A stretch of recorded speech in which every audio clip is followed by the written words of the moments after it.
wamechoka na the NAC government. It was not delivering as much as they had expected.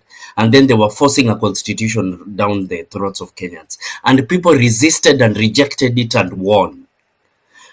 Now, the political class, and Raila understands this painfully clear, Ruto understands this painfully clear.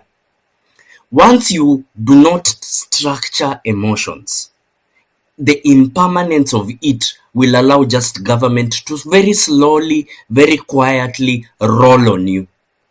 So they created the ODM party. And the ODM party, through its structures, for all its failures, again, has been able to drive fundamental changes in Kenya. Devolution, all these other things. Structures contextualize revolts. Structures achieve result. So I would like us to consider this point. The point is not to have leaders, but the point is to have structures. If we don't structure the revolution, it will remain a revolt. Jumini Smallwig, nimeona niongelei, mabigwig hawataki kuongelea juu watakani kama wanatafuta power, but this is important. Asanteni. Sawa Kinyanjui. Afro. Maliza. Oh, thank you. I'll give the microphone to Tribeless. Thank you so much for this time. Thank you, Afro, for the mic. Thank you, KOT. Thank you. I've seen Advocate Ndegwa here. I'm very happy you're here. I've seen Mashirima here, Kaponde from Citizen TV. So, guys, I will start by reading to you a quote from Martin Luther King. And the quote says, "Those who love peace must learn to organize as effectively as those who love war." He goes on to say that change does not roll on the wheels of inevitability, but comes through continuous struggle. Underline the keywords, continuous struggle. Who are we dealing with? We are dealing with those who were born and bred up, born during the time of Kenyatta and bred up during the time of Moi. He became part of YK92, and they have now regrouped to rain mayhem and torture us. Good people, we need to focus on how are we going to tackle this person, because as this person is dynamic, he has now changed. He's back on top of cars. And yesterday he was in Tharakanithi. In the next 1 minute, he has flown to Mombasa. What is he doing? He is trying to solidify. He wants us to take us back to normal, where he was before the events of the 25th June, so that he can come back and sack this plastic CSS he has employed, so that he can go back to his norm. We have to resist this person, and to deal with him is, from what I think, and this is what I've said from yesterday when we were in the space up to today, I will continue preaching it. If we are organizing to have a rally on the 8th of August, let us go to Uhuru Park. Let us organize the mother of all rallies. Let us notify the police. No problem. Let us notify the police. Let them now provoke us. Let's go to Uhuru Park. Because why am I saying this? Ruto dealt with the Uhuru through legal means and through political means. Legal means in that he was able to suppress the BBI through legal processes, and at the same time, politically, he was every weekend in churches in Mount Kenya, every weekend in churches in Western. So he was doing it in a political way and also doing it legal way. Let us, the advocate Ndegwa said, let us consolidate petitions.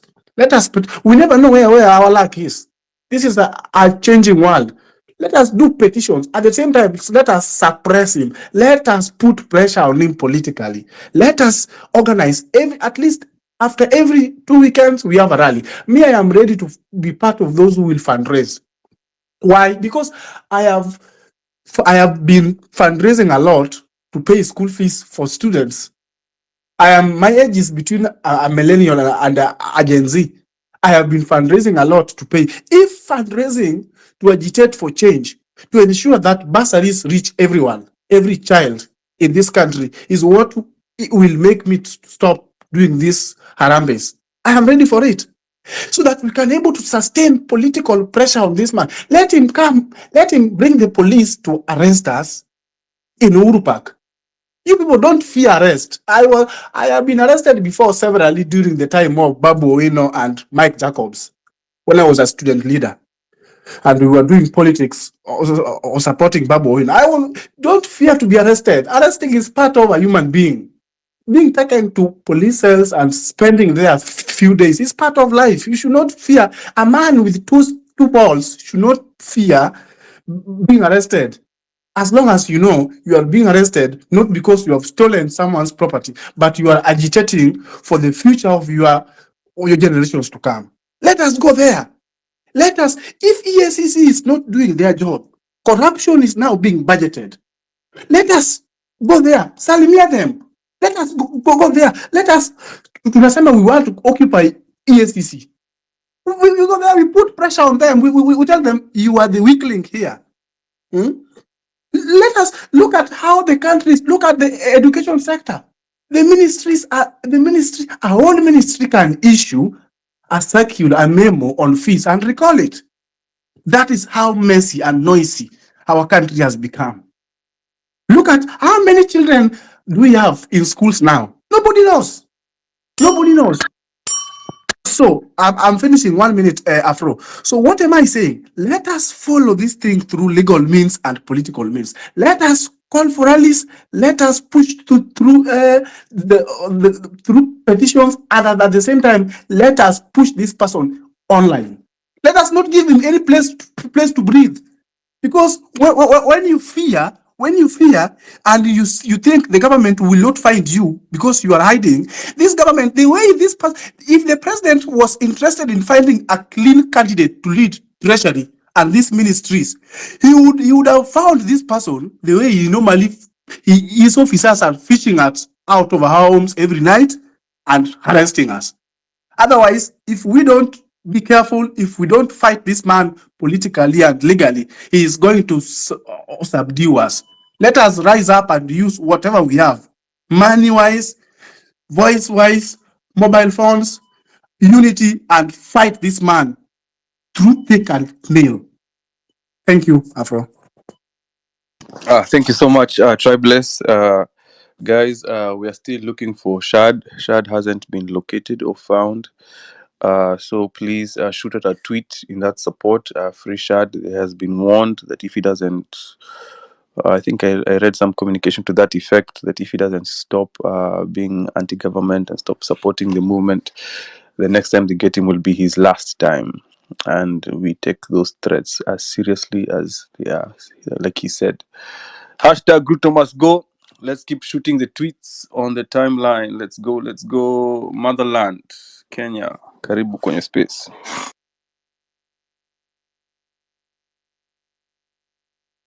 Crocodile, are you there, Crocodile? Crocodile, can you hear me? Power Wizard, hebu kioti chiki kama wasi wananisikia.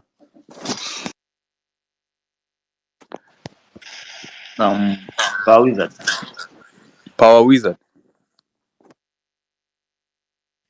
Haya, Fred Mukua. Morning, everybody. I think you hear me. Am I audible? Yes, we can hear you. So we will not sit down and see Ruto and Raila looting resources from the poor Kenyans. We will not allow that. Haiwezekani. So Raila has joined the Ruto for him to benefit from AU post. Hii kiti ya AU yenye anawania. Hii kiti ya AU yenye anawania iko na manufaa gani kwa Wakenya? Raila anauza Wakenya kwa hiyo kiti. Ameweka Opiyo Wandayi na akina Joe to mobilize resources ndio aende kule AU afanye campaign na pesa ya Wakenya, hiyo kiti yenye hawezi pata. So we will not allow that. Haiwezekani.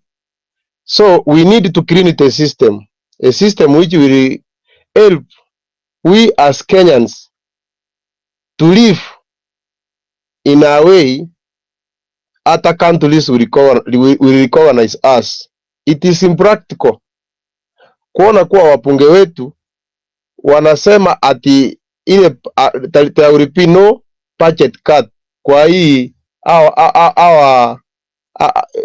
kwa mke wa Ruto na mke wa Gachagua. Sisi wa Kenya ndio tunasema, si wao wanasema. They are our servants. Hawa wapunge ni watumishi wetu, lakini wamefika kule bungeni wako na kiburi. They don't want to listen to the people. Wanataka sisi tuwe watumwa wao. Haiwezekani wa Kenya. So mimi nilikuwa naonelea hivi, huyo Raila ndiye ametuuza. We want to do this. Tuende tumusalimie kule Karen. We make a plan. Tuende kule Karen tuweke kambi huko, so he will listen to us. Na wala ambao wanapiga makofi, we need to educate our people. Let us not go to the kule mahali ambapo wameweka mikutano yao. Wakiita mikutano yao, let us not go. Tuambie watu wetu hakuna haja unaenda mahali mpunge ameitisha mkutano wake. Hiyo ndio suru. Hawa watu wajue we know more about them. Those people are corrupt. They don't want others wapene tusome to educate our children. So they are killing our future. Kenya is a rich country and we are suffering. Ruto anatuambia ati ametenga, ameweka in 2 months time akona mpango gani? Until when? While people are suffering. Imagine mtoto wa mwezi moja hawezi pata vaccine kwa a public hospital. Hiyo ni nchi gani yenye tunaishi? We are bitter. The majority of Kenyans, the big percentage of Kenyans, we don't like Ruto. Ruto has made us to be sufferers. We are sufferers in our own country. We cannot allow that.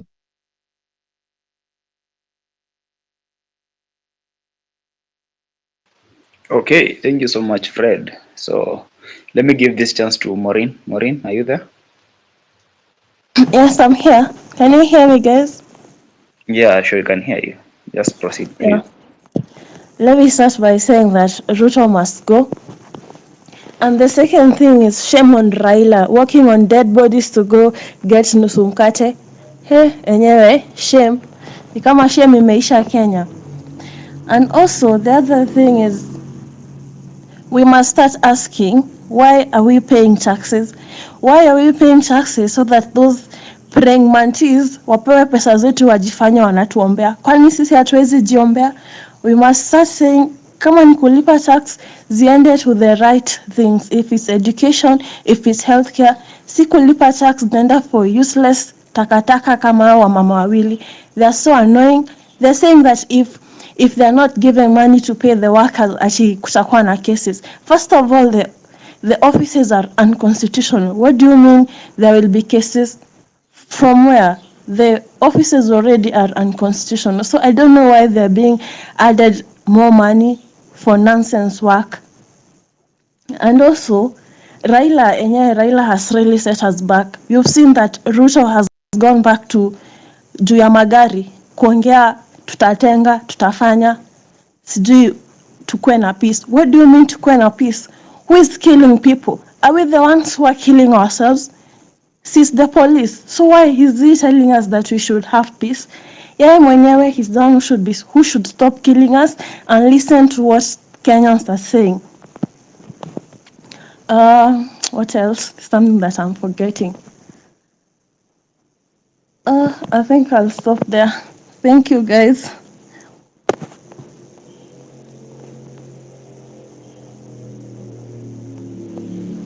My Okay. friend Afrocentric, it is nice to see you. Just a minute, Alex. Alex, this time. Okay, you can proceed because Maureen, her microphone was still on. So Alex, just proceed, please.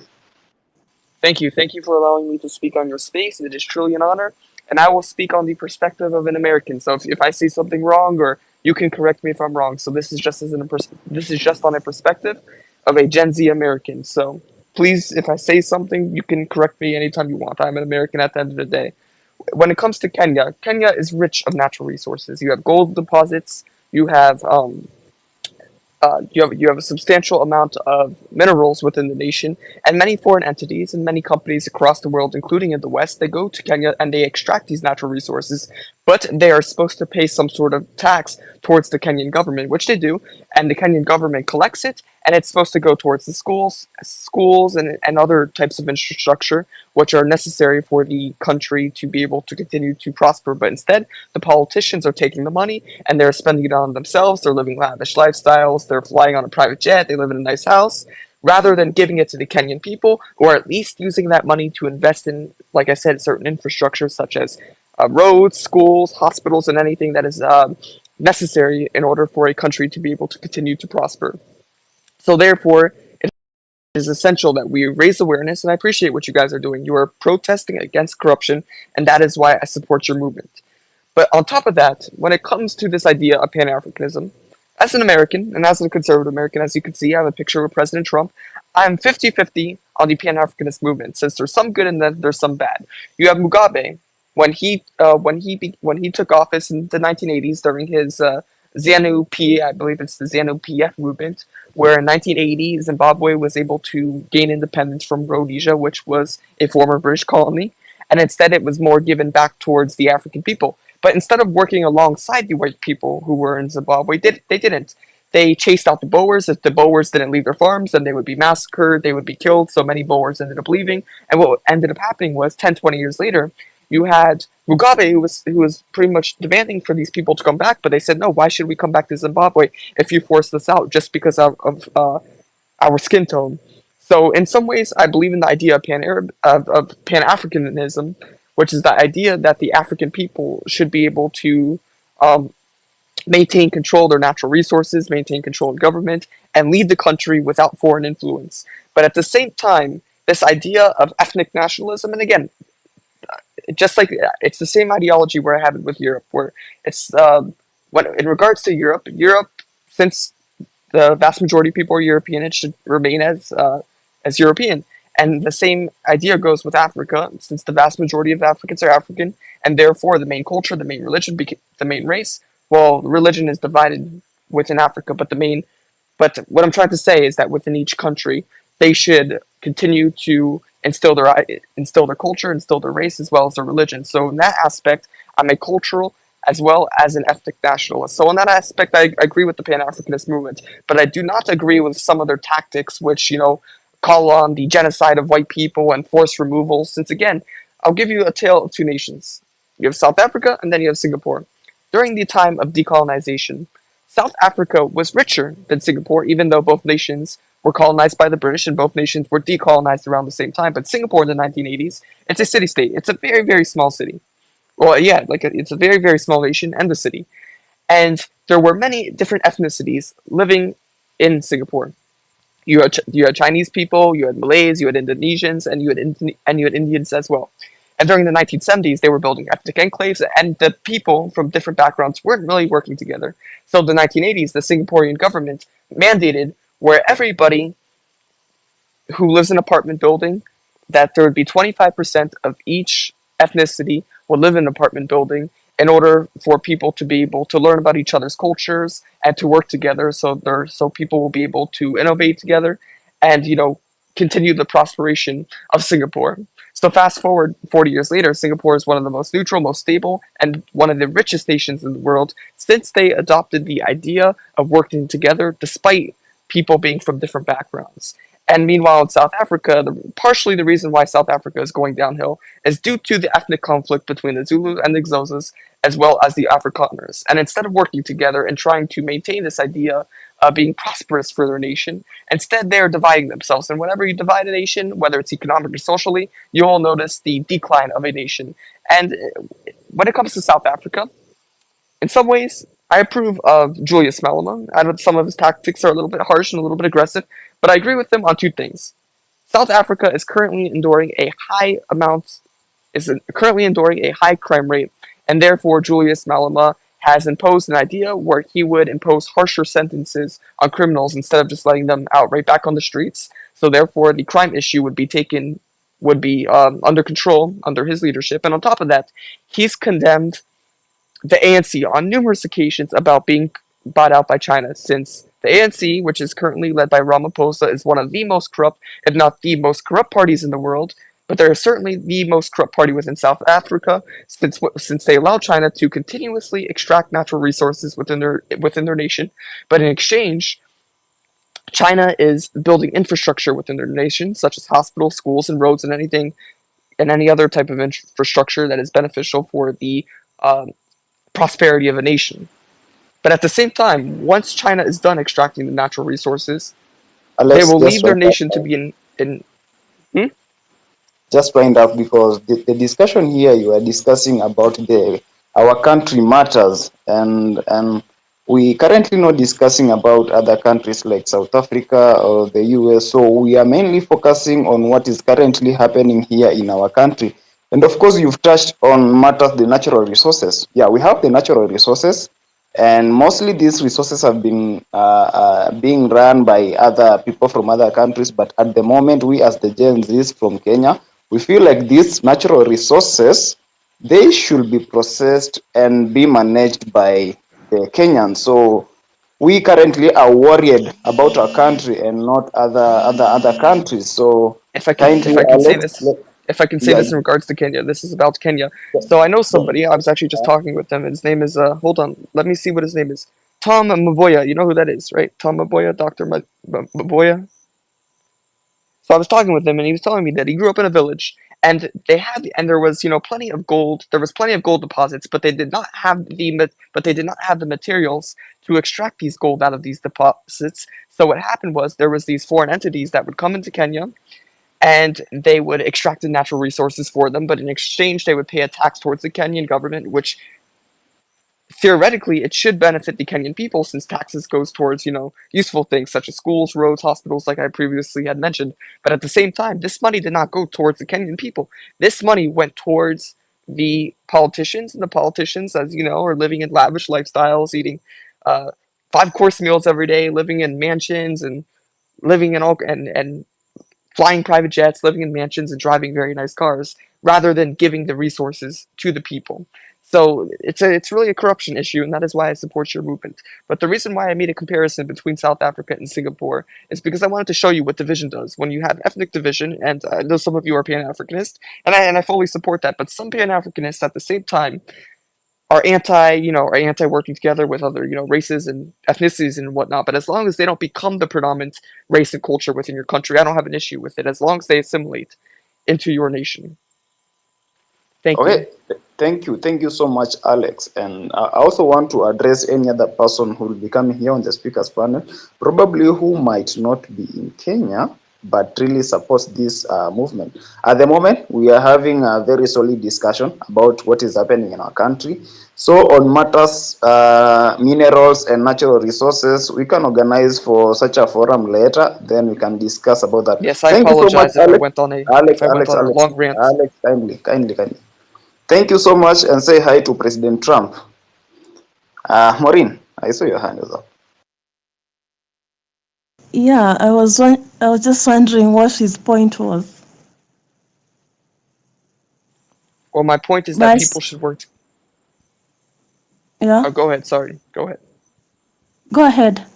Oh, thank you. Sorry, I did not mean to cut you off if you were trying to say something. But my point is this, is that people should work together. And at the same time, yes, your nation should embrace ethnic nationalism, because in South Africa that is currently a huge movement that is transpiring. But at the same time, some of these tactics are aggressive, and if there's immigrants that want to move to your nation and they want to work and they want to assimilate to your culture, there's no problem with that. But the issue is that what is going Well, on in Western Europe is that you're having millions of people that are moving into Western Europe, and they're not assimilating, and they're not being prosperous towards their nation either, since they are not working.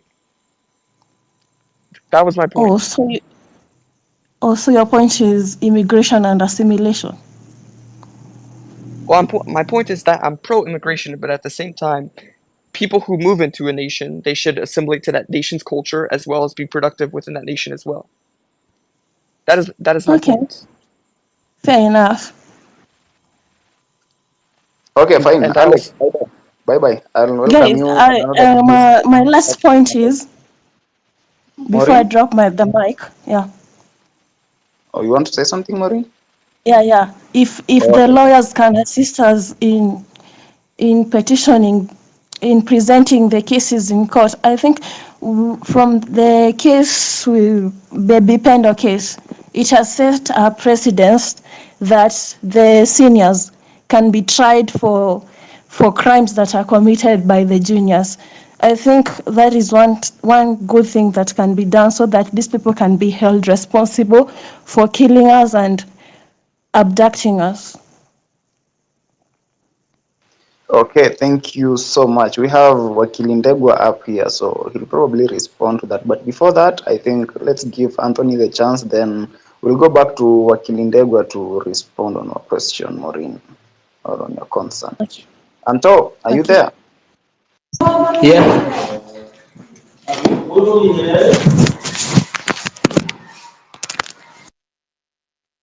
Hello?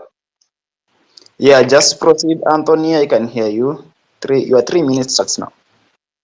Okay. For me, I'm trying to put across something about the how we can make sure that is our unit is being like permanent as a youth. Is it okay if we can look for these guys who are very very strong in coming up with this move of the Gen Zs, like Shadi, Khalifa, Cairo, and the other one is I think Camus, the other guy. So I'm thinking, is it okay if we can look for all these guys, then we can still make this unity to be strong and come up with the like, if we can come up with a unity like a party, so that if this unity comes to be strong, then again we shall be protected by the law. Because right now this movement is not being protected by the law. So I'm thinking if there is a way we can come up with a party so that we can like make all the country like countrywide, make this party to be a party of a youth, and to show them that what we were fighting is not like a bad thing. We are fighting for the transparency and accountability in our government and the future. Because right now we have been scattered by our leaders. Right now, as you can see, we have no like strength like before because everybody is now fearing to come out. But if we had a party, then our party was going to be the one protecting us because we are protected by the law also. If we say we are coming for demonstration, we are coming as a party. And what are we going to demonstrate about is about the transparency and accountability. As you know now, I think nobody knows about there is so much. I heard you talked to the guy who came up with the idea about the minerals. Do you know that there is a new minerals which is in Kenya right now called coltan? This minerals is used to manufacture like battery, car battery, all the mobile phones, and this minerals is so expensive. It's called coltan. It's been now invented in right now. So the issue about the minerals has to come in forward. For me, I'm talking about the reality and what we are going through right now as youths. We have so many resources, and there is a new minerals which has been discovered in Kenya, and nobody is telling us what these minerals are doing and how are we going to benefit about these minerals. So I think what youth need to do is to come up with a party. Then we come up with all these issues that we have, we talk as a party. Because if we are not going to come up with a party, then we are going to be destroyed. Because these people will be coming to pick each and every one by one. But if we have a party, then we are going to discuss as a leaders not as a leaderless. We are discussing as a leaders. So we form a party, we bring all these issues together, it will be countrywide. If we come with a party, then we shall be having a different youth leaders from a different counties. We have who will be standing for the MPs, governors, senators, MCS, all this. And what we are going to present is that we need transparency and accountability. And from there onwards, I think we shall. Wind up. Anthony, wind up. Okay, I'm done with that, and thank you for giving me this opportunity. Thank you. Okay, thank you so much, Anthony. As you were speaking and addressing us on that matters, the party and the minerals, I was going through your profile, and I can say that you are not part of the Gen Z. You have been supporting the government, and you really in bed with the government. So personally, I've been going through your profile, and I can attestify why you are saying about that. So imagine ODM has been in existence for, it has been existing for the last 19 years, and it was folded within 24 hours. So imagine Gen Z that has existed for barely 1 month. If we are going to have a party now and leaders, how will it take the UDA to fold this chama into UDA, just like the ANC from Davadi was folded? Anyway, thank you so much for your sentiment, and thank you so much for sharing with us. We'll put that into consideration. Maureen, back to you. Yeah, I wanted to interject on the party issue. Anybody talking about parties is either an opportunist or a government propagandist, because they know parties won't work. Parties are the easiest thing to kumaliza kabisa. Mwana venye ODM imemalizwa. So anybody talking about party, either opportunist ama propagandist. Because if you are for a better Kenya, you don't need a party. Sisi young people, we are for a better Kenya. Hatuhitaji party kujua Ruto wanatufanyia makosa. Hatuhitaji party kujua Ruto wanatuibia. Hatuhitaji party kuambia MPs watufanyie kazi. All we need is a good conscience and accountability from the leaders. We don't need a party to hold these people accountable. Hey, thank you so much, Maureen. Takunywa soda kwa hayo. We don't need a party. Yeah? So we don't need a party. Honestly, yeah? We don't need a party. Mtu kama anataka party, we have a lot of parties. Tuko na roots parties, sijui tuko na ANC, sijui tuko na DAPK. You can join one of them, yeah? Sio must Gen Z wakuwe na party, join the Gen Z party. No. We are here Yeah, advocating. We are here advocating for a better Kenya. We are not here advocating for so many parties in Kenya so that we can be opportunists like those people. Look at Mudavadi. Mudavadi has been in politics since his in his late 20s. What has he been doing? I doubt. Anyway. yeah, mnono pia the government bloggers, they're talking about parties because they know parties won't do anything. Wanajua parties zitavunjwa, hata Gen Z wakija na party yao, so what? Watanunua leaders. Ndio hiyo Raila amewalk over dead bodies kuendea viti. They know party ni leader. Thank you guys. Okay.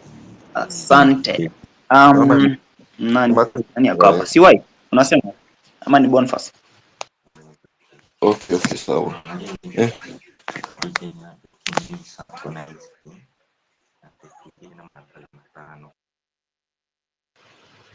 Who is speaking? Siwai, are you there?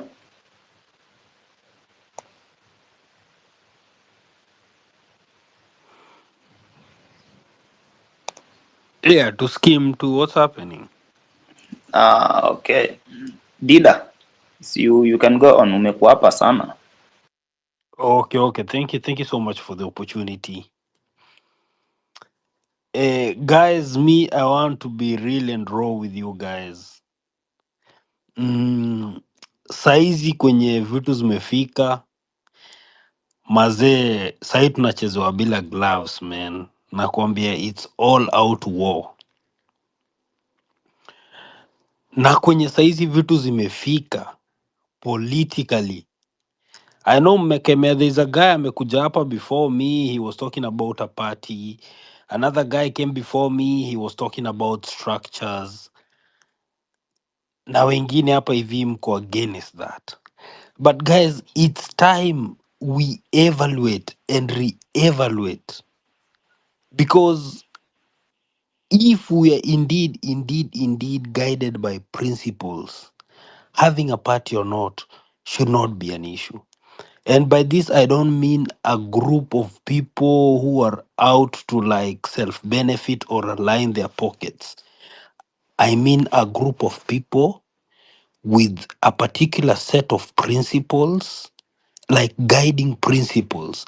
Whichever party inaweza kakua, you can't lie to yourself that we can be partyless in 2027 ikifika, when it's gonna be time for elections, and then all of a sudden now we want to fold into an identity that is recognizable to like get a uniform to get into the elections. That's not how it's supposed to be. If indeed saizi tumeona venye gava imekuwa, watu kaki na Boniface Mwangi wameshikwa, we don't know who else us watakujia. The government doesn't even recognize us. It is only important to come on, like we stand straight as an opposition, such that when we will be walking around 47 counties tukiuza our principles, tukicivil educate, the government inajua in opposition inafanya shughuli yao. And guys, in any war, whatever wins is the smartest and the most strategic commander. Tukianza kusema like now we are going to the battleground just by virtue of numbers, we don't have a strategy, we don't know where to hit, we don't know where to hide, we don't know where to fight, tutaumizwa any day. We already 60 men down. We are already 60 men down, and it's just a month. Atujui going forward nini ita happen. So it's only good, my guys, na nadai tu mazee mfikirie twice about this thing ya go formal. Formal in a way that we are recognized as Gen Zs that have a movement. It's not a party, it's a movement called Gen Z, and it can stand in the name of a political party and vie for elective positions countrywide. We don't need to have leaders. We only need to have representatives. And I need you to understand the difference between these. Whoever, mse kama Casmuel has been a representative. That guy is not a leader. But every time akiwa huko in those newsrooms, he talks for us. Does that mean he's a leader? No, he is a representative. Those are the departments we need. We even need like a central communication spot, as a central communication, like a central communication spot yenye we know which direction we are following, what word to trust and what not to trust. Saizi everyone is just everyone depends on maybe feed zake za Twitter, aone kenye imeandikwa, asome chini, and then a self analyze kwa akili ajue what's going on. We need a central communication spot yenye tunajua if it is communicated from hapa, at least we know that is the position of the movement. Guys, think about it, and I know you all are gonna get on memes, leaderless, partyless, ODM ilifold in a day after 24 years.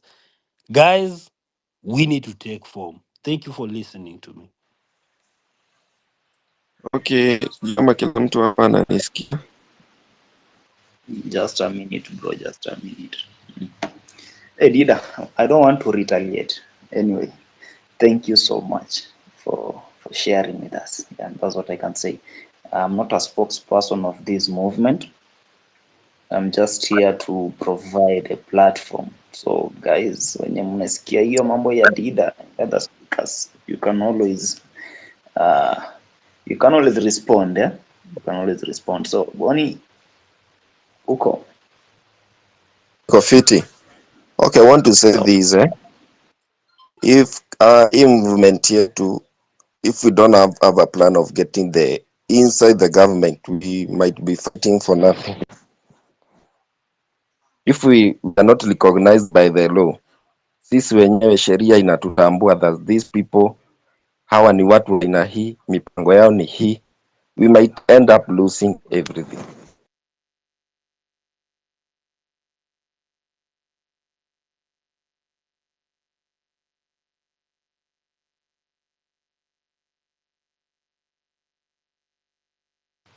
Oh, you are done, Bonnie.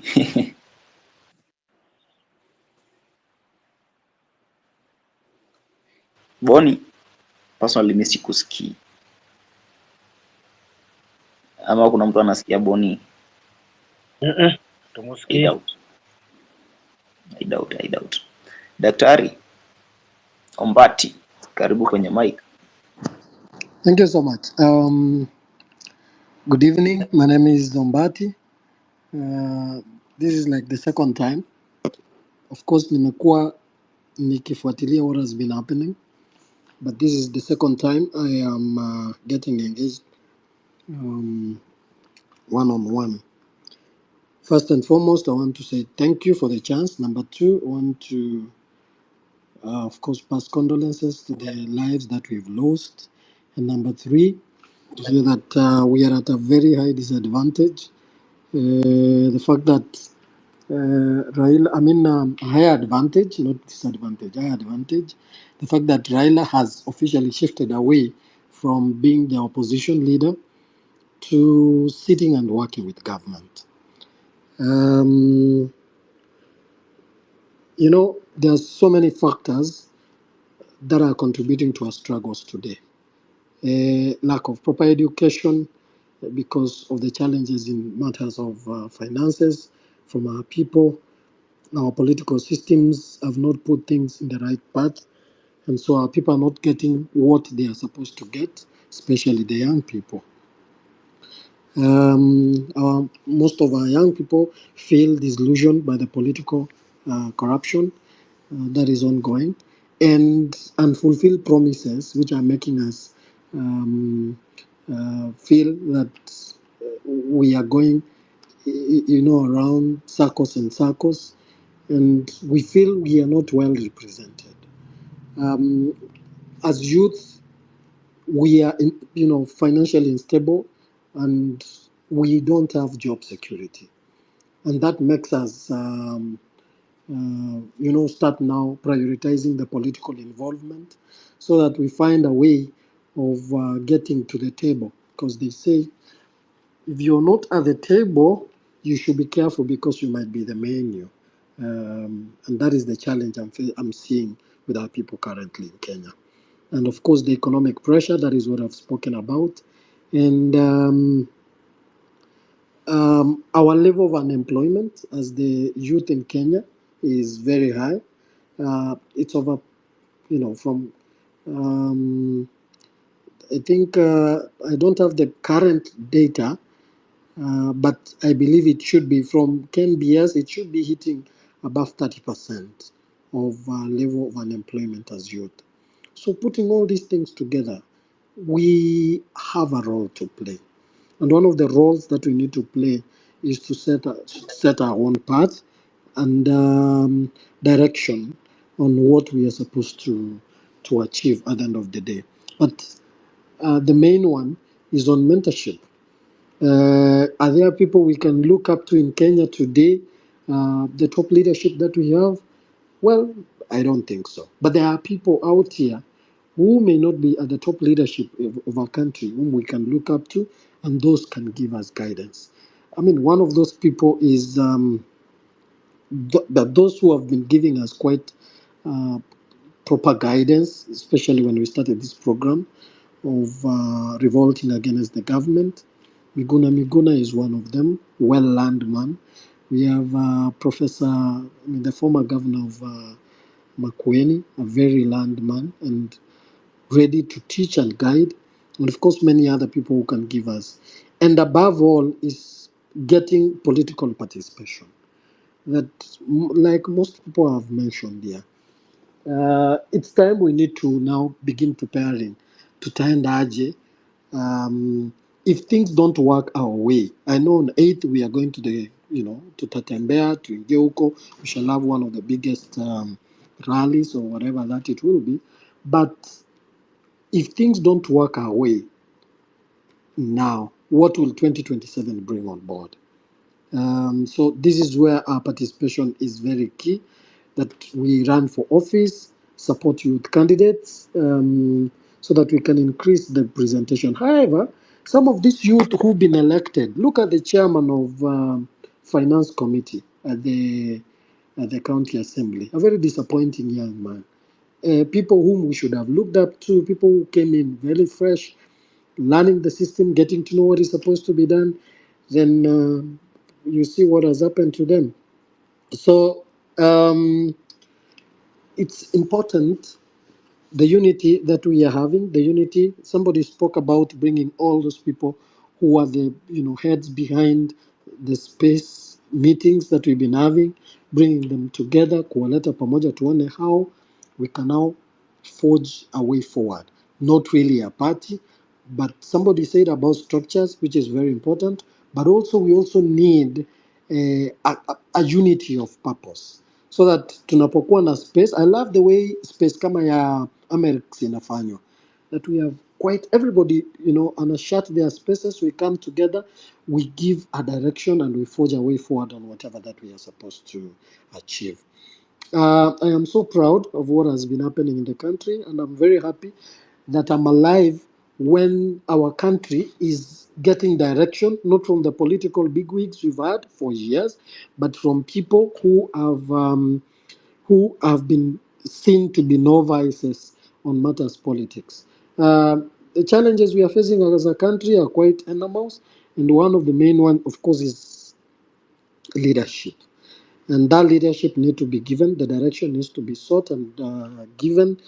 And I really appreciate Afrocentric KOT for the guidance and the direction that you're giving. And I pray that as a youth of our nation, we can come together, hold our hands, and not look at the people like Raila Odinga, whom we've been watching and listening to, looking up to for years, and has ended up disappointing us the last minute. I want to thank you so much, and thank you for the chance you've given me, but I'll be around just in case there's something I may want to add. Otherwise, thank you. Okay, thank you so much, Daktari. And also big thanks to all the doctors who have been with us during these trying moments. Priscilla, are you there? Yes. Good morning, everyone. Are you hearing me? Yes, I can hear you. Just jump in. Yes, I'm first timer here and I have been following you and also supporting. I just want to tell you I'm a mother of Gen Z and a mother of Millennium, and tell you we are behind you. We are also mobilizing so that this becomes a reality. Let me tell you, my children, I know it is not good to call you that, but we are behind you. We'll give you all the resources. On my side, I have been giving my daughter and my son resources to go to the field and to protest because it's good for everyone. I was really touched when I saw the medical interns, how they were treated. Not because the country didn't have money, because money was diverted for other purpose. That is how even I started being very active and realized things are not the same. What I would advise you is, many people have talked about structures. I think from my point of view, I work as an international staff, and that's why I have a bit of exposure. I would really think it's not necessarily have top leadership, but to have a web that if there is a communication, because what I have seen, there's a lot of miscommunication. One talks this, so that there is a web that is relying the right message. And also, what I feel is you need to start targeting structures and institution. For me, the first one should be the parliament. Parliament it's the one that has brought this far. And I think the best thing is, how can we fight to remove CDF from counties and put education free? CDF is the one that is used by parliamentarian to make people feel that they are helpless. So for me, I think those are the things that we need to target parliament seriously, to weaken, so that when they are even coming to talk about their development, it is not them, it is taxpayers' money. And this one should also go to the counties, that people should not use development as a dragging carrot. So for me, I wish you well. And remember, even us, wherever we are also mobilizing our fellow Gen X's. You are not alone. It's only that there are so many quiet people, silent majority, that are supporting you without knowing. Thank you so much. Okay, thank you so much, Priscilla. So guys, I now understand where the problem is. Hii shida yenu sio kukuwa na leader. Shida yenu ni communication, yeah? The channel of communication. So, I feel like that matters ya communication and hizo other stuff za ku give what directions should be sorted. That matter should be sorted. Hapo ndio nimeona mko na shida, because mostly mna revolve tu hapo, kila mtu anakuja na information yake, so you people want a centralized information. So having a centralized information center doesn't mean that we have to choose someone, yeah. We have people on these spaces wenye wako na a lot of following who can give directions. So hao watu wanaweza jisanya pamoja siku moja, alafu waseme information itakuwa inatoka mahali fulani, hata kama sio kwa specific person, but maybe we can consider having a dedicated account, yeah, yenye itakuwa inapeana information kwamba today we are going to do this at this time, at this point of time, na itaisha saa ngapi, itaanza saa ngapi. So I feel like that's the only problem you people are having, unless you're also ready to have a round table with the oppressors. Anyway, acha tuendelee. So Daktari Jackton, nilikuwa nimeona mkono wako ukiwa juu. Karibu. Thanks so much, Keoti, are you safe? I think the last time we were talking was 2 weeks ago when I told you I would pick you somewhere. You didn't even appear. And Afro. Now, I am really in support of what Priscilla and Dr. Mbati have said. The question is, you look at I know for so many people who have lived in our country, you understand how the political class behave. Now you can see people are getting abducted, and the majority of activists are also getting arrested. You know, I don't know if Shad is. I don't know where Shad is, because the whole night we have not heard about where Shad is. So that is the situation we are in. That in a situation where someone has been noticed to be taking active part in this movement, then is a target, or she's a target from the political class. Actually, it is not even the government alone. It is the political class with a vested interest in the government. So it can be people from the position. These politicians are just in one class, you know, in this all animal kingdom. They're actually in one class. So they can do anything to anybody so long as their interests are being served, you know. So that said, mi nilikuwa nataka kusema kidogo tu kwamba we got to need, even my mom, we got to need to understand that our parents are actually the only thing they need is communication. So if we have a clear communication to them, and we can be in a position to tell them what we are doing, and they can be able to see there are so many children who do not have jobs. Majority of degree holders in majority of the households actually hawana kazi. Majority of them are in the house. So that is something that is felt by parents, and I think the proper channel of communication, we had said here before that we need to have one-on-one meeting, be in a position to guide our parents appropriately give them evidence on how looting and different brutalities and a range of things, bad things are happening in this government, for them to be able to understand literally what we are fighting for. That said, the last bit I wanted to say is the issue of who commands us. By the way, let me tell you for free. You saw what was happening in Uganda. There was no structure, and I can tell you Kenyan youth are very much ahead compared to any African countries when it comes to coordination of issues. You saw this during the finance bill protest. You have seen this along the way. I think it is outstanding that majority of Kenyan youths as a whole have very good structure of mobilizing themselves. But that said, KOT has said that the problem could be actually communication, because in any war, communication is very key, and information has to come from somewhere. Before then, people find themselves giving different opinion on the same cause, on one cause. So I am in a position, or I am having an opinion that if we can, we are also trying to balance a situation where we don't want this government to start arresting people because they know the communication is coming from KOT or from Afro or from Amerix, or from, any other person.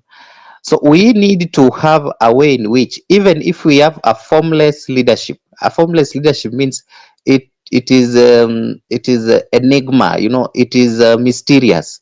You cannot be able to know who is giving the information.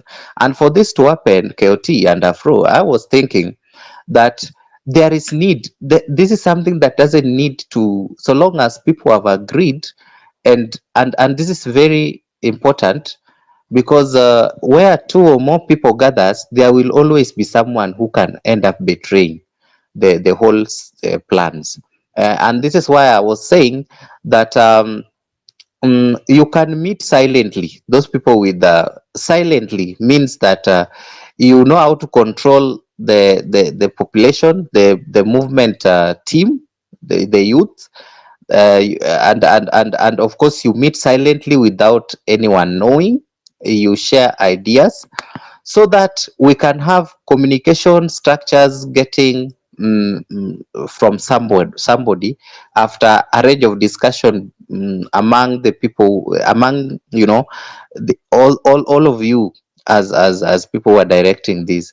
So I am voting for a strategy where the people with I don't want to mention names, but if there is need, I don't want to say that people with the very high followers. No, we know ourselves. We have been here for some time, so we know we can mobilize one another. We meet people with let me say high followers, and then you discuss a range of issues. Then agenda is brought in a space like this, but in a way that then does not make, because even here, I'm very sure we have government CIDs and all that. They should not be in a position to know where the information is coming from, because they will come for you. But then I was also having a suggestion.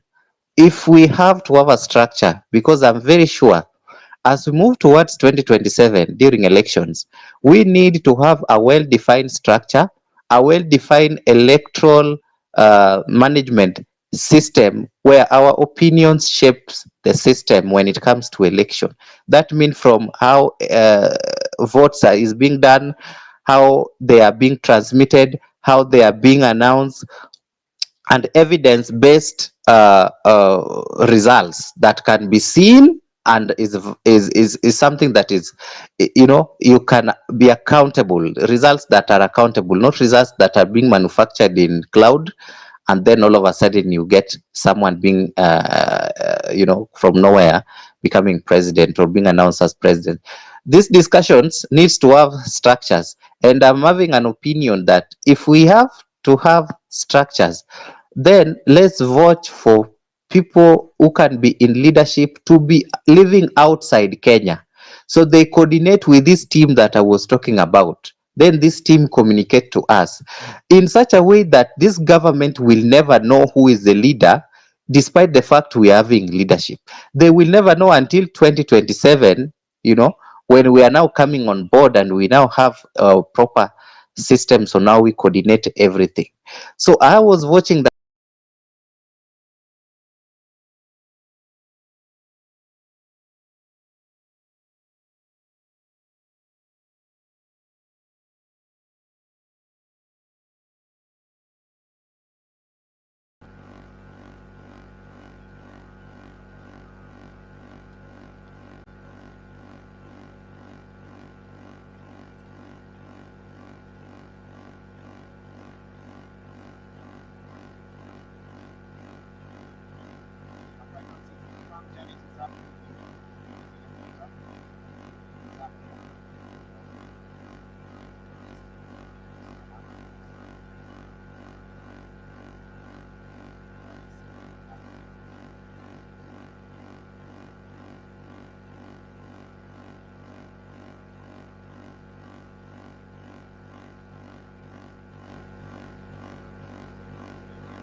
Halo, check one.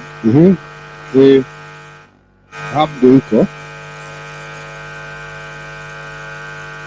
Sawa, kuja tusote hiyo 3 na 4.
Good morning, everyone. I hope you guys can hear me.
Good morning, everyone. I want to welcome you all to this Citizen Assembly. My name is Manuel Hosea, Council Member of the Law Society of Kenya. I want to hold brief for Madam President Faith Odhiambo, who's on another meeting. I wish that we begin this Citizen Assembly. As you're aware, we have been having several issues and concerns with regard to the police brutality. We have had issues to do with abductions, kidnappings across the country. And this Citizen Assembly is for purposes of addressing those atrocities. I have handed over the microphone to quite a number of speakers. I want to open the floor for this discussion. Kadeno, can you hear me? Yeah, I can get you loud and clear. You can proceed with the microphone. So thank you so much for the opportunity, and thank you so much for this assembly. So me, I have some question and some request, and my first question is it constitutionally right for the office of the second, for the establishment of the office of the second the wife to the deputy president, and is it constitutional for her to be allocated funds which were initially cancelled? Is there a legal way that can be cancelled?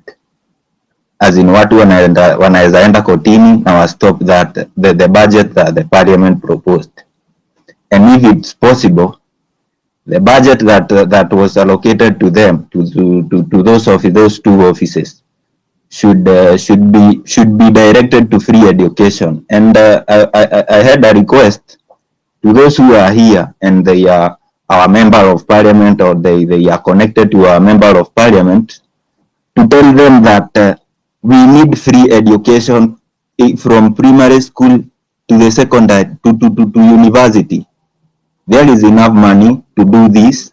It have been highlighted into some spaces which have been around, and it seems this country has a lot of resources, and making education free from secondary to university is possible, mostly with those funds that are allocated to those two offices, which are a lot of money. And those people, there is nothing serious they are being given money to do.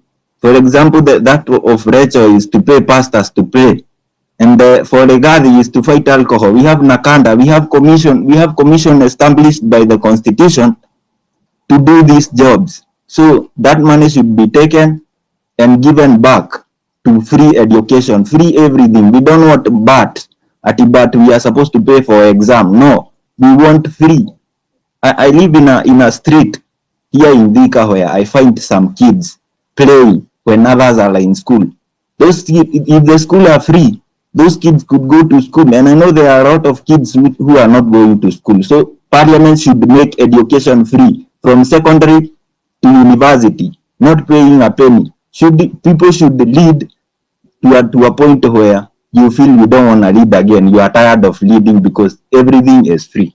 My second issue, and is it now possible with the videos that have been recorded for the past few days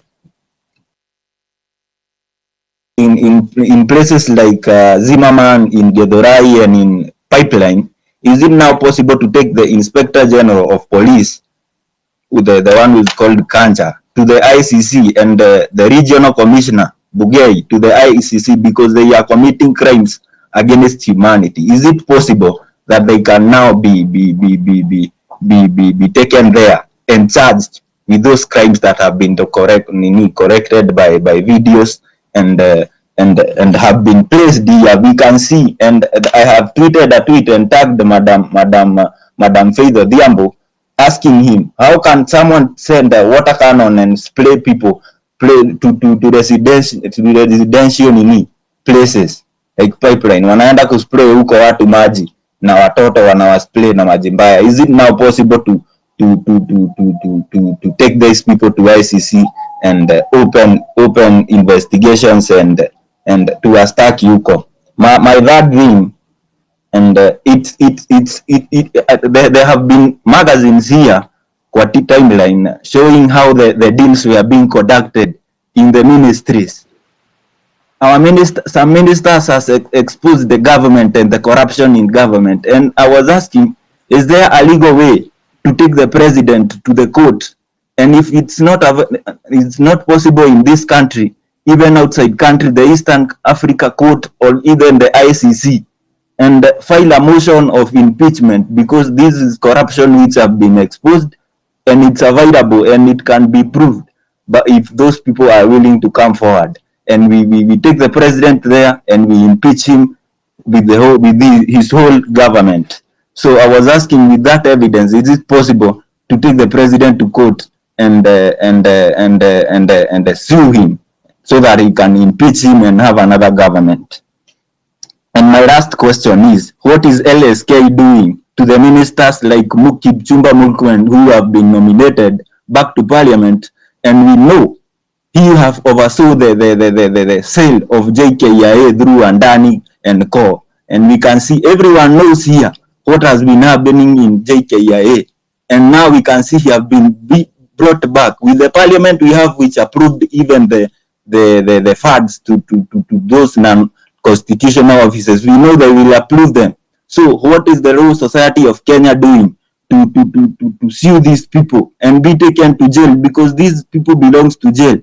So what is the Royal Society of Kenya doing? So thank you so much, Frido Diambo and the co-host, for giving me this opportunity. I'm looking forward for answers for the questions that I have raised as a concerned citizen. So thank you so much.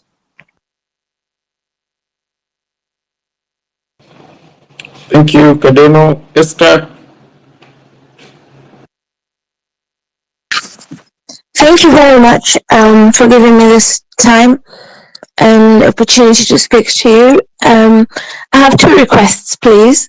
Number one, is it possible to invite relatives of the dead comrades and the relatives of the missing comrades to this citizen assembly or to any assembly that you host here on X, so that we can, as LSK, so that we can center them? My fears are that as time passes on in Kenya, a lot of things tend to be thrown under the rug and they get forgotten. If a scandal comes up tomorrow, they will be. It's very easy for them to be forgotten, or the issue to be swept under the rug. And I want to please request the LSK to fight and not allow these issues to these families and their pain to be swept under the rug. And please let us center them in your assemblies, center them, give them space, give them a voice, so that the public can rally behind them. We need you to center them. If the media won't do it, and I know the media are trying, but I don't trust them. Within a week or two, we do not know the direction that the media will take. But we need firm and solid structures, support structures surrounding these families. So please center them even in these Saturday citizen assemblies. I would love to see a few relatives, to hear a few voices of the families here being centered. Thank you. Number two, to add on to the previous speaker, I just want to make clear what this government has done and ask the Law Society of Kenya whether we can take them to court. Education and health are rights that are guaranteed in our constitution. And from the moment this government entered power, the first thing they did was to strip off our rights to education and healthcare. A child who is being born today in a poor household, which is the majority of Kenyans, number one, Linda Mama was taken away from them. This was there in place to make sure that the children of the poor have access to quality healthcare from the day they're born. Number two, Edu Afya was taken away. This was also in place to make sure that children in primary schools have health care coverage. Edu Afia was taken away. Linda Mama was taken away. So the children being born today in a poor household have no Linda Mama. If they survive the first 5 years of life, and I believe that the mortality rate for children being born in Kenya will drop because of the removal of the Linda Mama program. If they manage to survive the first 5 years of life without Linda Mama, they go into school and find no Edu Afia. So if they fall ill again as coming from a poor family and poor background, which majority of us came from, there will be no health cover for them in school. Number 3, NHIF has also been taken away. So a child who is being born today, their right to health has been completely stripped from birth, Linda Mama, to school age, Edu Afia, to adulthood, NHIF. Now, if you look at education, the same thing has happened. There has been an attack on every level of education in Kenya since this government came in. Number 1, the feeding program. The school feeding program was cut off by President Ruto, and it's not even an expensive program. One of the offices of the spouses, the billion plus that has gone to the spouses can cater for the food education program that was removed. So now the poorest families who used to rely on that one meal that the children are getting in school, can you imagine what the parents have to tell their children now? There's no food in school, there's no food at home. These children will not be able to concentrate. Even if the parents manage to get them to school, they will not be able to concentrate. These slum families and the poorest families, they rely on this school feeding program, not only to feed their children, but to also keep them in school. So number 2, the JSS teachers who are not are waiting for employment. In junior secondary school teachers, around 46,000 of them are not in classrooms today. Our children in high schools, how is teaching them if the 46,000 are still waiting for government to employ them permanently? That's another attack on our schools. We know what has happened. Number 3, we know what has happened to our universities. HELB has been removed. The HELB, the program that used to help poor families to educate their children in university, and our school fees has been trebled, if not more. The cheapest program you can find now is 300,000 a year. A program that used to cost about 30,000 shillings is now 300,000 per year. How many families are going to be able to take their children through university if they survive the first 5 years of life without Linda Mama, if they survive their primary and high school years without Edu Afia, without the school feeding program, without the JSS teachers in their classrooms? How many are going to make it to university, and how many are going to graduate if the university fees remain as high as they are? This is the first government since the multi-party system came into place in Kenya. This is the first government, I think, in our existence as a country that has attacked university education. My brother studied university during Moi's time, and they had help, and they only paid 14,000. In Kibaki's administration, not only did we have the help, and not only was university education affordable, but we also had free education in the rural government. And I'm not sanitizing them, but I'm saying they did not touch higher education. This is the first government that has gone for everything, not just higher education. Today, it's impossible for a young child to dream of being a doctor or a lawyer.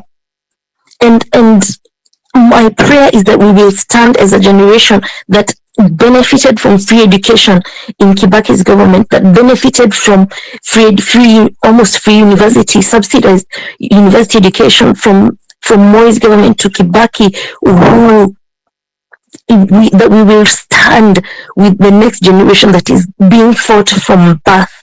And my second question to the LSK panel, please, is this: can we sue the government? Because, for example, last year it was accounted for that the president alone used 18 billion shillings for travel alone. We're not even going into the luxury mandazi na chai for State House and other government departments. Travel alone for the president alone cost us 18 billion shillings. That's enough for the JSS teachers. That's enough for Edu Afya. It's enough for Linda Mama. It literally covers all the programs that have been stripped in health and education. Can we sue the government? Because travel and these luxuries are not guaranteed in our constitution, but everything else that is guaranteed, health and education, is being stripped from us. Can we sue the government, please, and make sure that those rights are restored and funded, and that these other budgets for travel and illegal spouses' offices are stripped? Because that would be honoring our constitution, which he swore to honor. Can we hold him accountable in the courts, please? Thank you very much.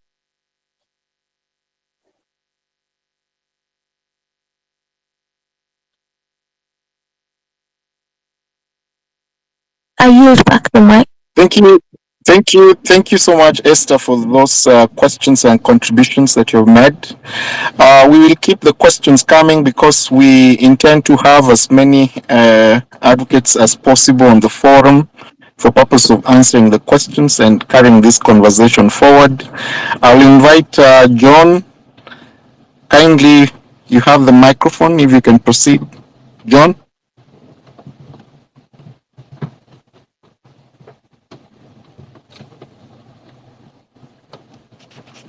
John Lawrence Odhiambo.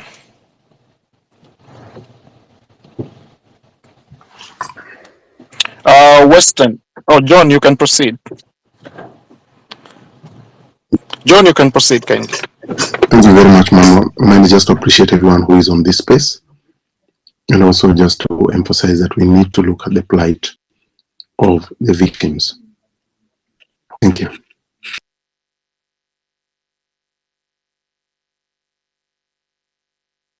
Thank you very much, Weston.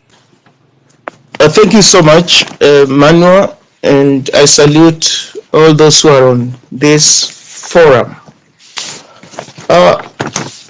Manuel, when you and your colleagues in the legal fraternity ask Kenyans to avail documentation during the vetting of these CS nominees, one, aren't you affirming the fact that these nominees,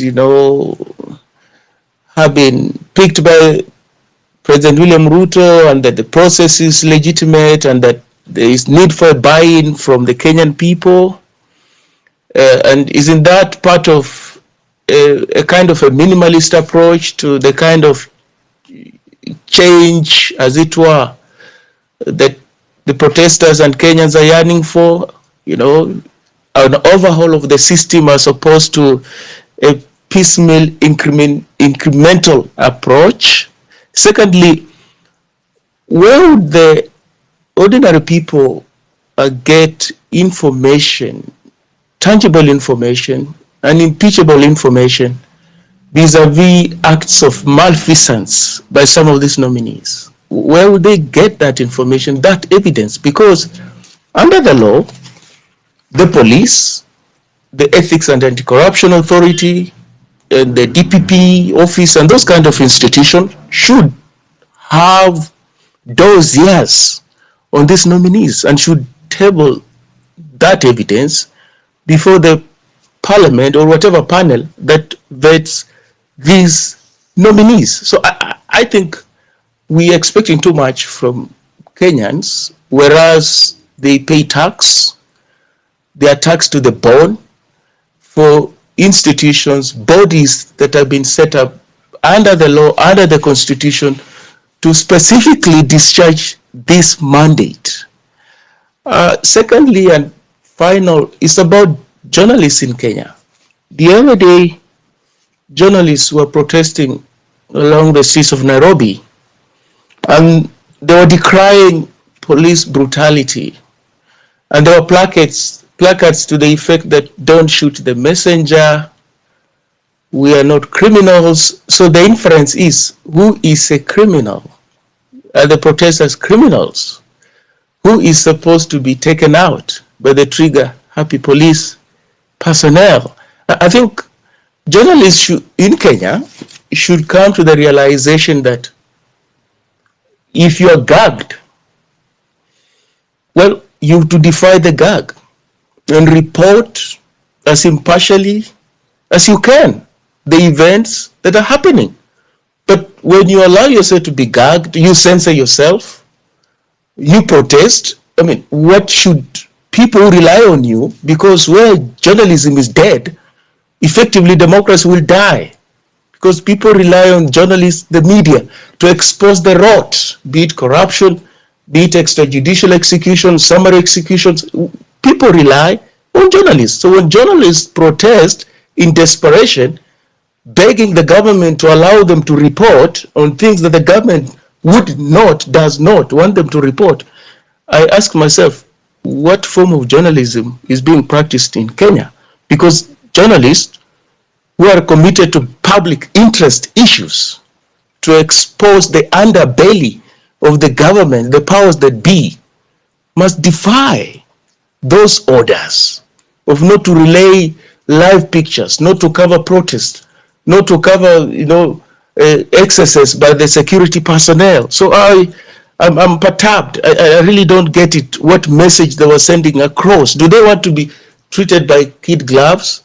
Are they prioritizing advancement as opposed to human rights, the rule of law, democracy? I don't know. I have no idea. So those are my 2 cents. Thank you.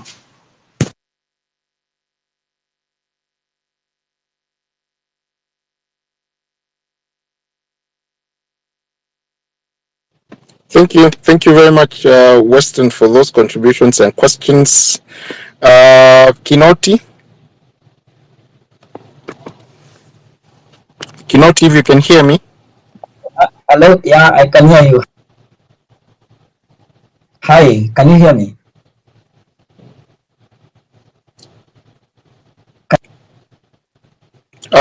Maxim. Hello, can you hear me? Hello. Hello, can you hear me? Hello.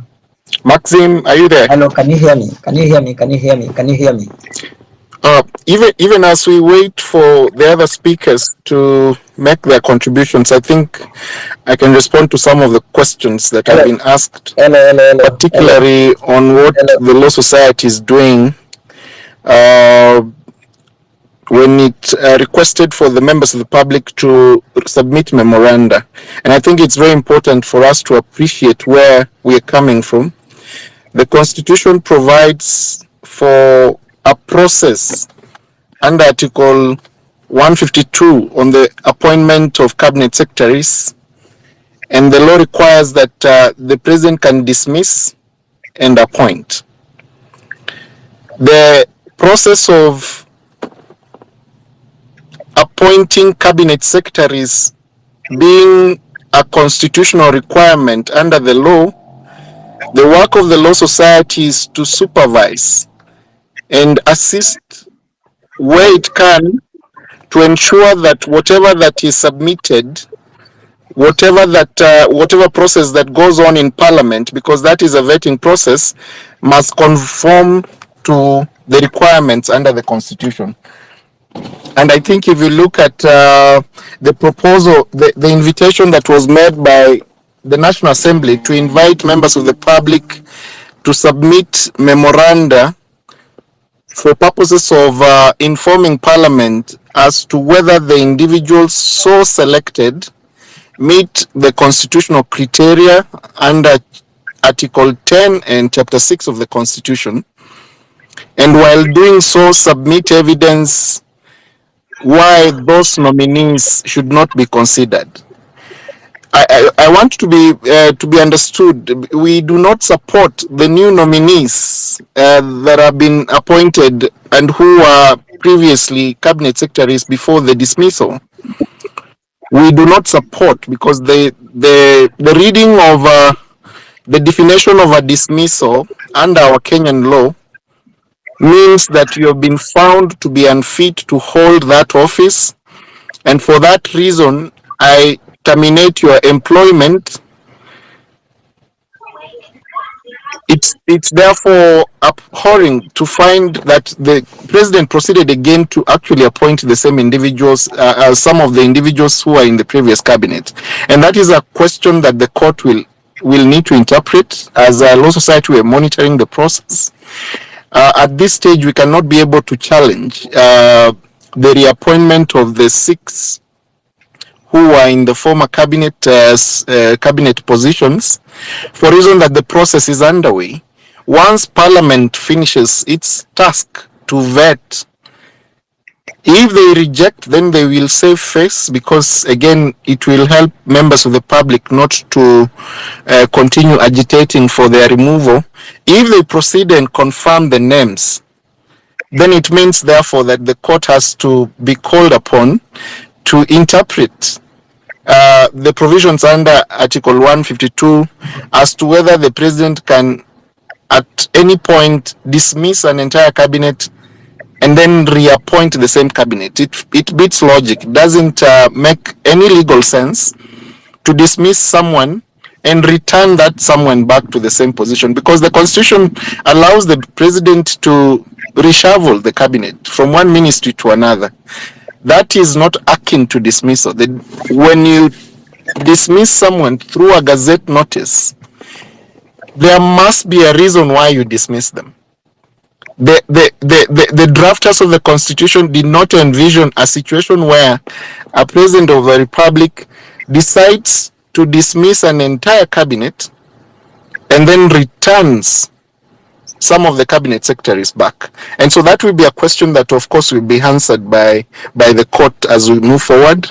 But at the same time, we encourage the members of the public to submit memoranda to Parliament directly. We indicated to you that indeed you can access the emails, you can submit physically your memoranda, your disgust in writing to the National Assembly on the particular cabinet secretaries you have issues against.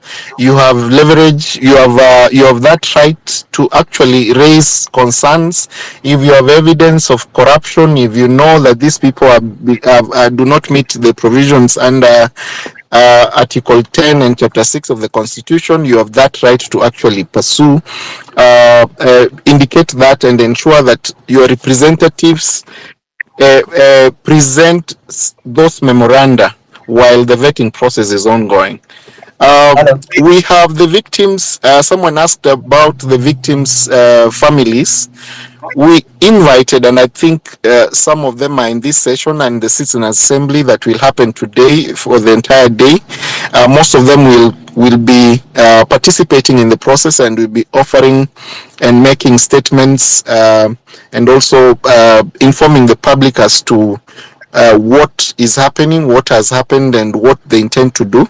We continue as the Law Society to collect as much evidence, as much information with regard to the people who have been killed as a result of exercising their democratic right to picket and demonstrate. We are collecting data on kidnappings. As you're aware, we are already in court as the Public Interest Litigation Committee in several instances seeking habeas corpus orders against the Inspector General Police and the particular police stations where individuals were incarcerated and where individuals were disappeared from, so that they are able to produce those individuals who have not been found, so that they are able to account for individuals who have been murdered by police officers.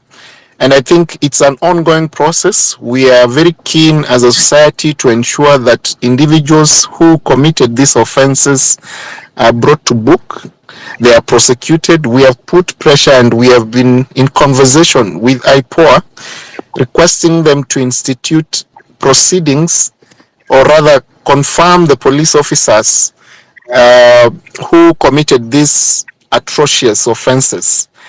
I will keep taking up questions. Hello, I don't know whether hello, Maxim, hello, hello, hello. you're there. I'm there. Good Maxim? morning. Good morning, Mano. I believe if you can hear me. Kindly proceed. Kindly proceed. Hello, can you hear me? Hello.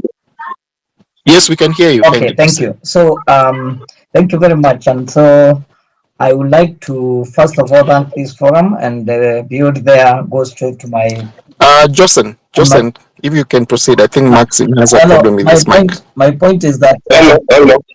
My point is that I. Yes, we can hear you. So, are we speaking, many of us, or what is happening? I don't know, but I'll go ahead and say that. Who's supposed to speak? I'm going ahead to say that. Maxim Okumu. Yeah. Who is supposed to speak? I thought you had called Kinoti first. Yourself. Oh. But I can see Esther is also speaking. Yeah, I don't know. I was called first, and okay, you can proceed, Maxim. Make your presentation. Okay. So thank you for this opportunity that you have given me this morning. First, the question I wanted to ask, I've had on your review about the families and the people who are being detained at police cells. I wanted us just to know if there is a way forward or something which is being done or conducted to those people who are being detained in the cells. You as a citizen of assembly, as the co-host, I don't know if you have even gone to those police cells and confirm if those people are there, or if they are just saying that, or the message is just circulating around the social media that they are being detained. So my review was, if you had a team that could go and confirm for those people who are in the police cells and those who are being detained in various police cells, for example, in Nairobi, because there are people who are saying that some of them are not in cells, some were being arrested in Nairobi, and they are not even in the environs or in the police cells of Nairobi. Secondly, the victims of the families. So I don't know if they will be compensated, or justice will just prevail itself, because you talk about the evidence. Because you have talked about the evidence, and I don't know which evidence are you speaking about. So it's like the evidence which in statement form, or just witnesses or something like that. So that's all I had for today. Thank you. Thank you for those concerns. I think you should be aware that the Law Society has advocates. You should be aware that the Law Society has advocates across the country in all the branches who are attending to individuals who were arrested as a result of picketing. And remember, we have said time without number that we will offer free representation to individuals who have been arrested specifically for exercising their Article 37 rights to assemble to picket. Of course, there are other people who have been arrested on destruction of property and other offenses under the Penal Code. As the Law Society, we will not represent individuals who have been charged with those offenses. But for those who have died for picketing, demonstrating in the streets peacefully, we have dispatched advocates across the country, across the practice branches, in police stations, and in our courts to assist those individuals in court. On the second question as to the evidence, I think it's very important to know that social media and individuals in the streets have phones, they have ways of capturing violations, and I think that information is what we're asking for. The Law Society has given out a toll number to report any information, to share data on violations committed by police officers, so that we are able to follow up this information with the relevant government entities, including IPOA, for purposes of prosecuting those individuals who violate the human rights. I will give this microphone to Josephine. Josephine, kindly, if you have spoken, drop your microphone so that we can allow as many people as possible to participate in this citizen assembly. Josephine, if you can hear me, kindly unmute. Hello? Can you hear me? Josephine, proceed.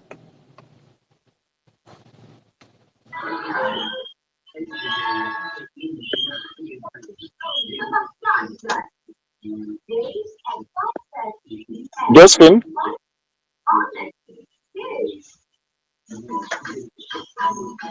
Okay.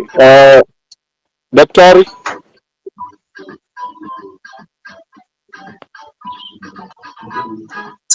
Daktari Onyango?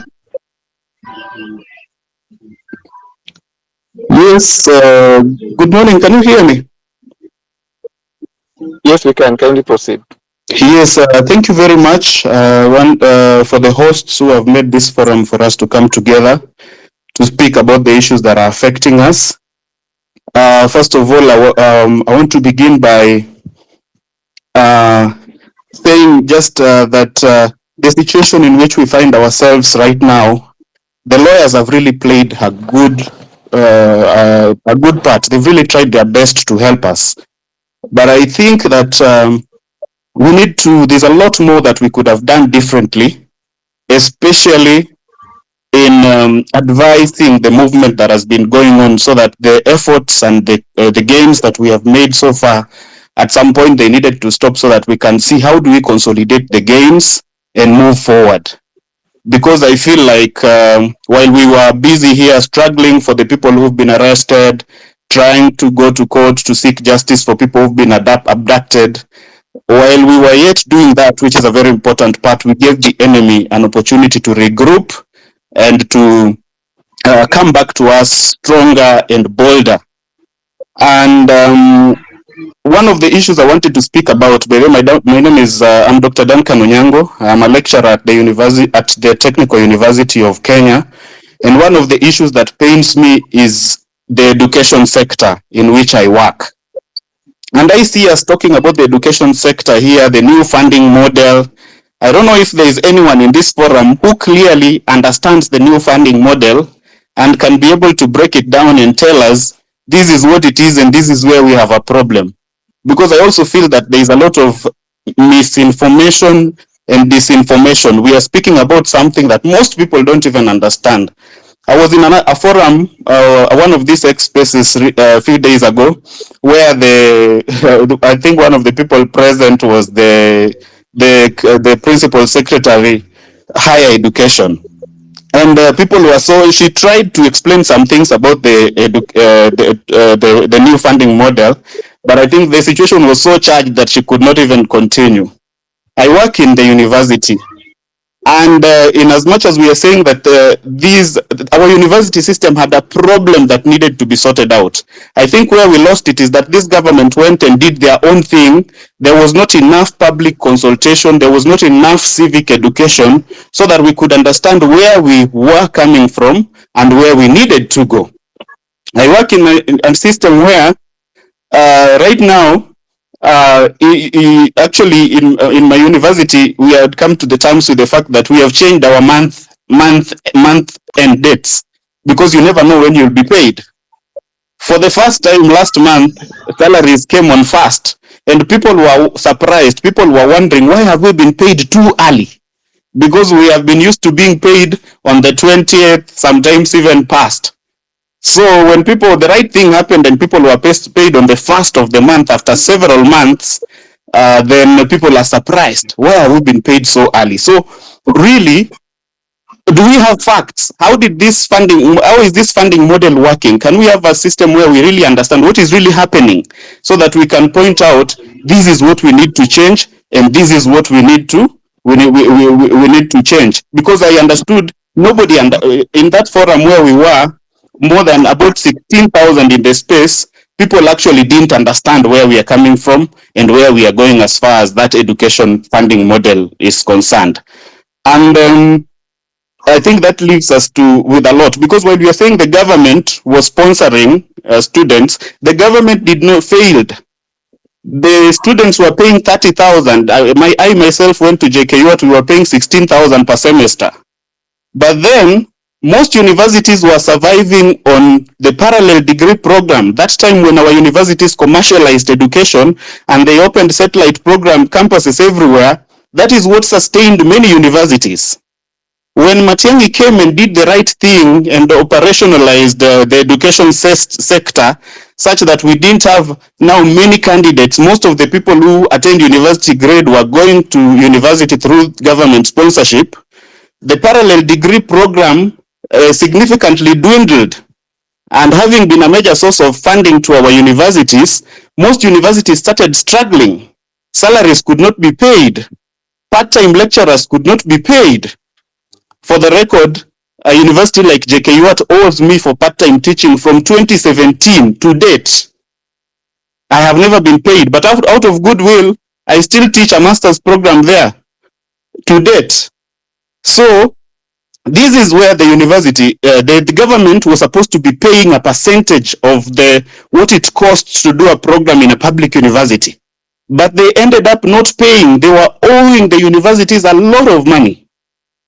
So the universities and the parallel degree program, which was which became the financial lifeline of many universities, having failed, universities now could not be able to achieve their program. So how did we need to get ourselves out of that situation?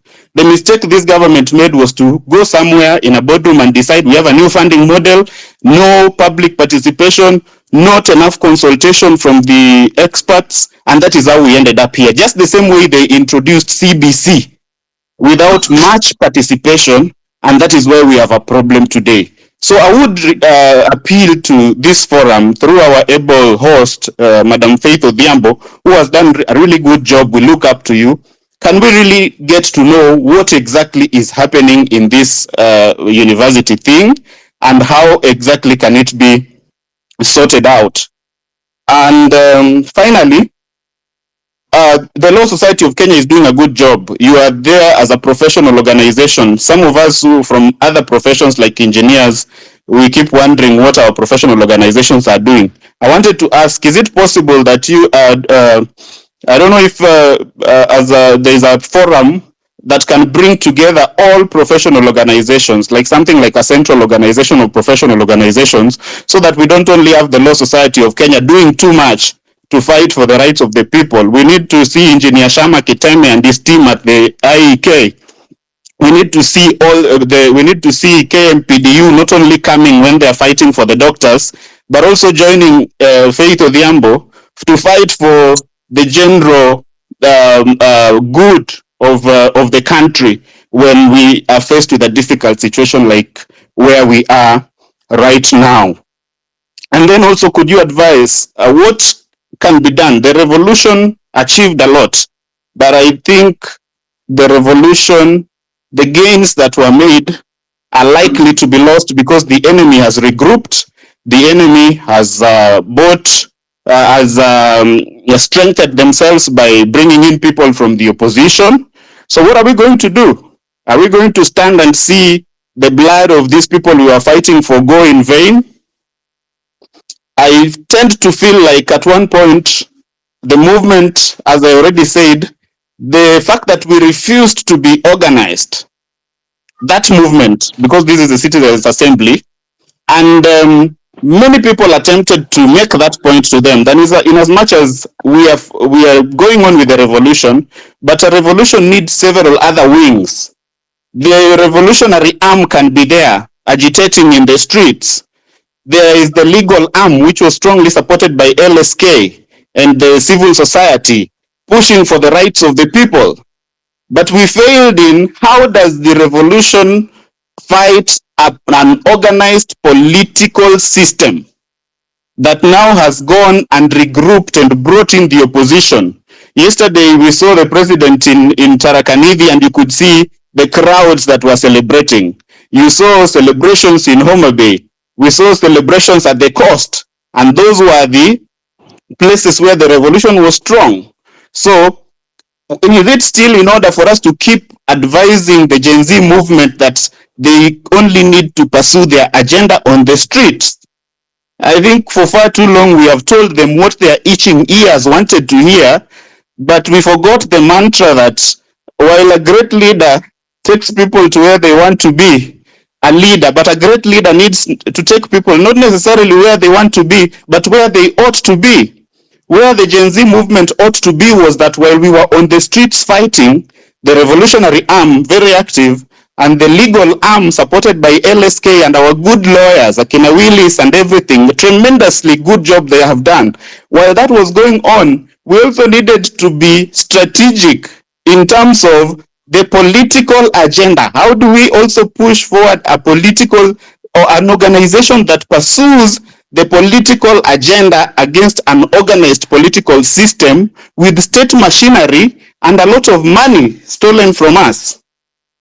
So how do we achieve that? That is that is the painful truth that the movement did not want to hear, and that is why today, while the revolution is evidently going down, I was in the streets myself on Tuesday.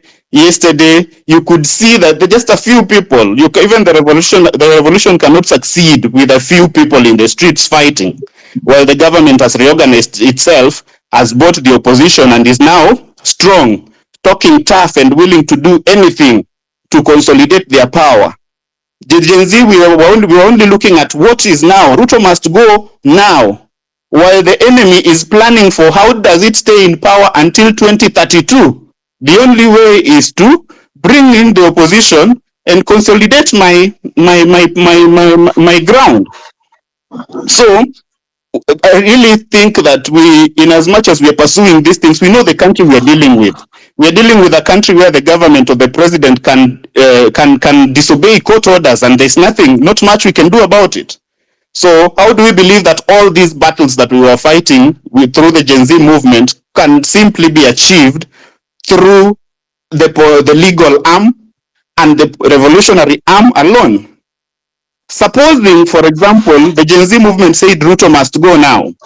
If Ruto went now, and elections are going to be held in 60 days, is it 60 or 90, whichever, what then would the Gen Z movement do to ensure that we clean up and replace 70% of the current parliament?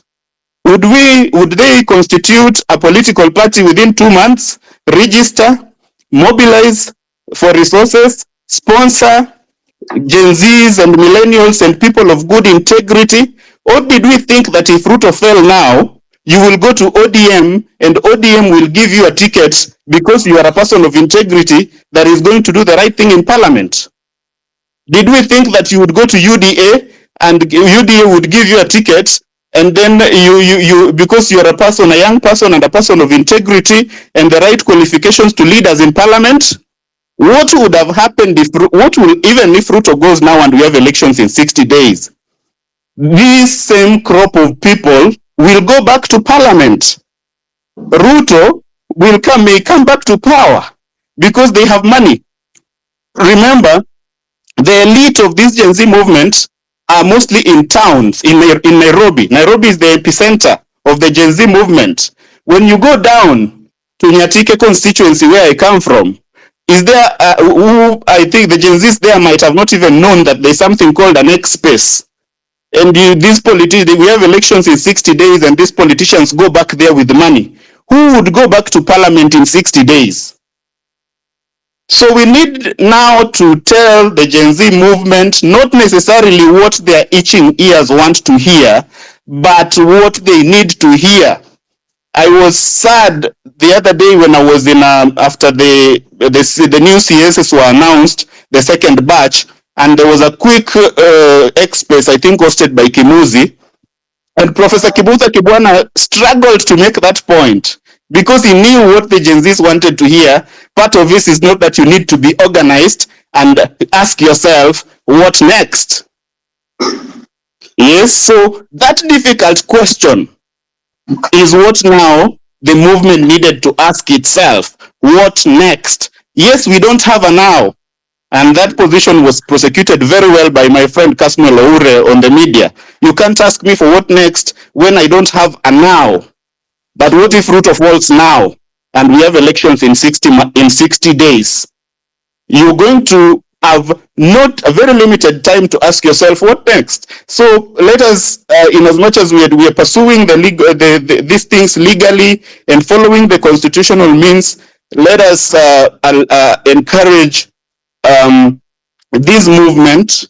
Let us give them the right advice, not only the right legal advice, but let people who are conscious politically also give them the right political advice, because the battle we are fighting is not only legal, is not only revolutionary, but it is strongly political. Politics, we have come to see, is too important to be left to the politicians alone.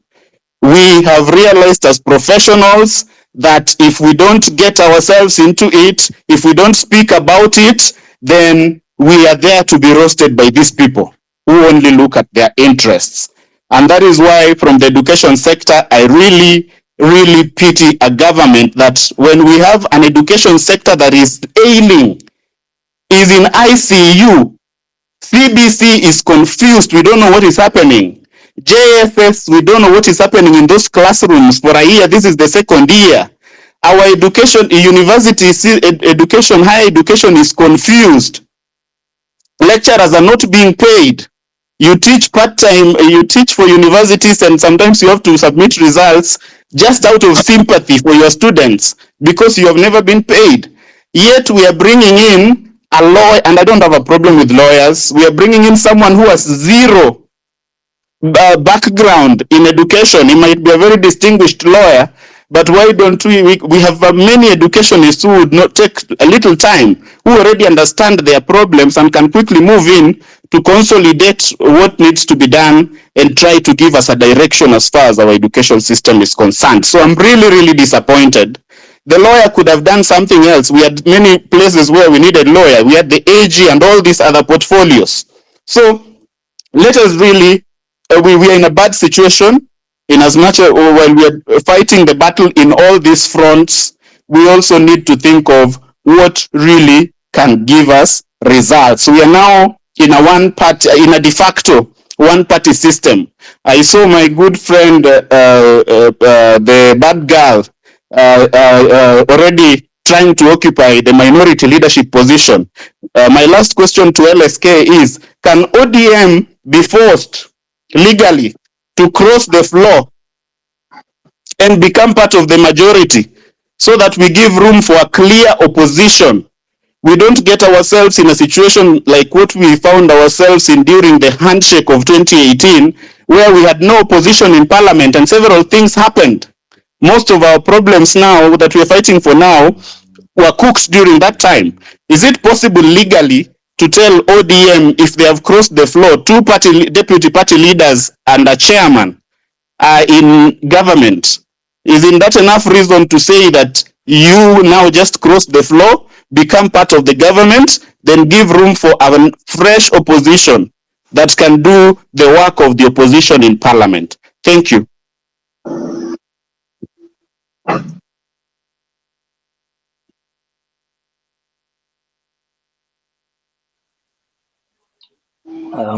Hello, are you given me time to Thank you, speak, Daktari, Bwana Mama? for those contributions.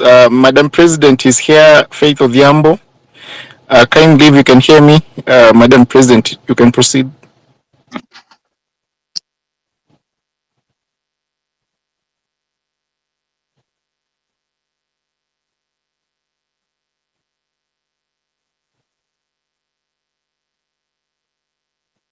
Madam President, are you there?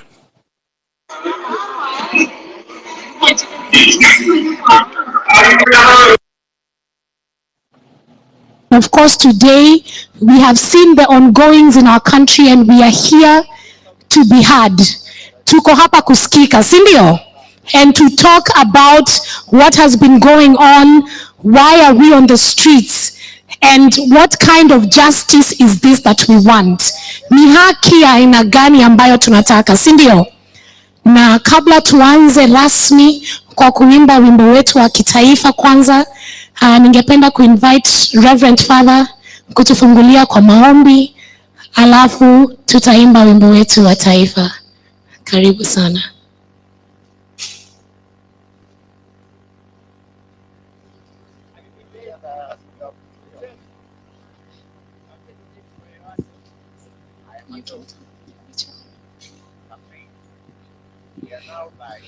Welcome. If you're coming, kindly take the front seats. Those who have occupied there, we thank you for occupying. Now I'm just asking you to occupy a few steps ahead of you. Those who are on my right, which is your left, this side, kindly move 2 steps. Viva.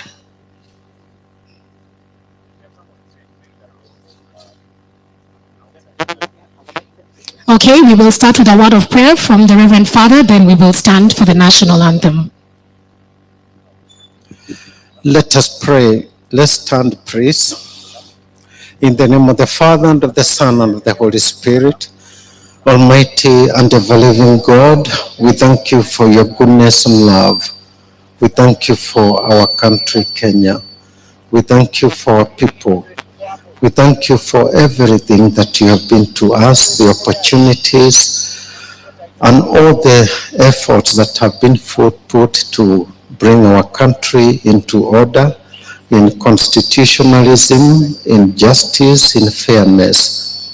We thank you for our youth that have stood up to bring up the change that we want. We pray that you continue to bless them. We pray for those who have lost their lives, those who have been injured. We pray for their families, for their fellow friends among the youth, that you are going to grant them the resolve. We also pray for our government, that we may have an amicable resolution, that we may have a listening ear, that it may continue to respond to the needs of our nation, so as to avert any further confrontation among our youth. We pray for today's discussions. Almighty God, we thank you for the LSK, for all those who are here, the groups that are concerned, and those who want the good of our nation, so that as we verbalize and we articulate the needs that we have to bring to the government, we may be guided by your wisdom and love and care for our nation. We pray that you be with us, the good beginning of this event and the good ending, so that our country may move forward. We ask this through Christ our Lord. Amen. Thank you.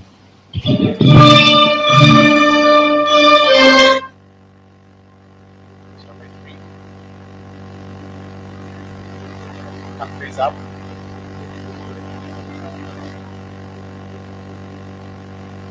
Number one.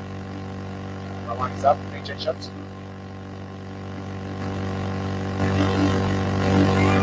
Check your focus. Number 3. 3 is up.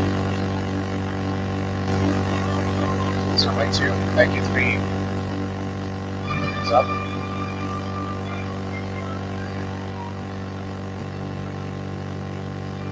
Nice on face, number 5. 3 is up.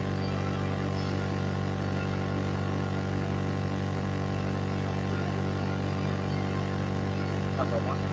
Reach and shut.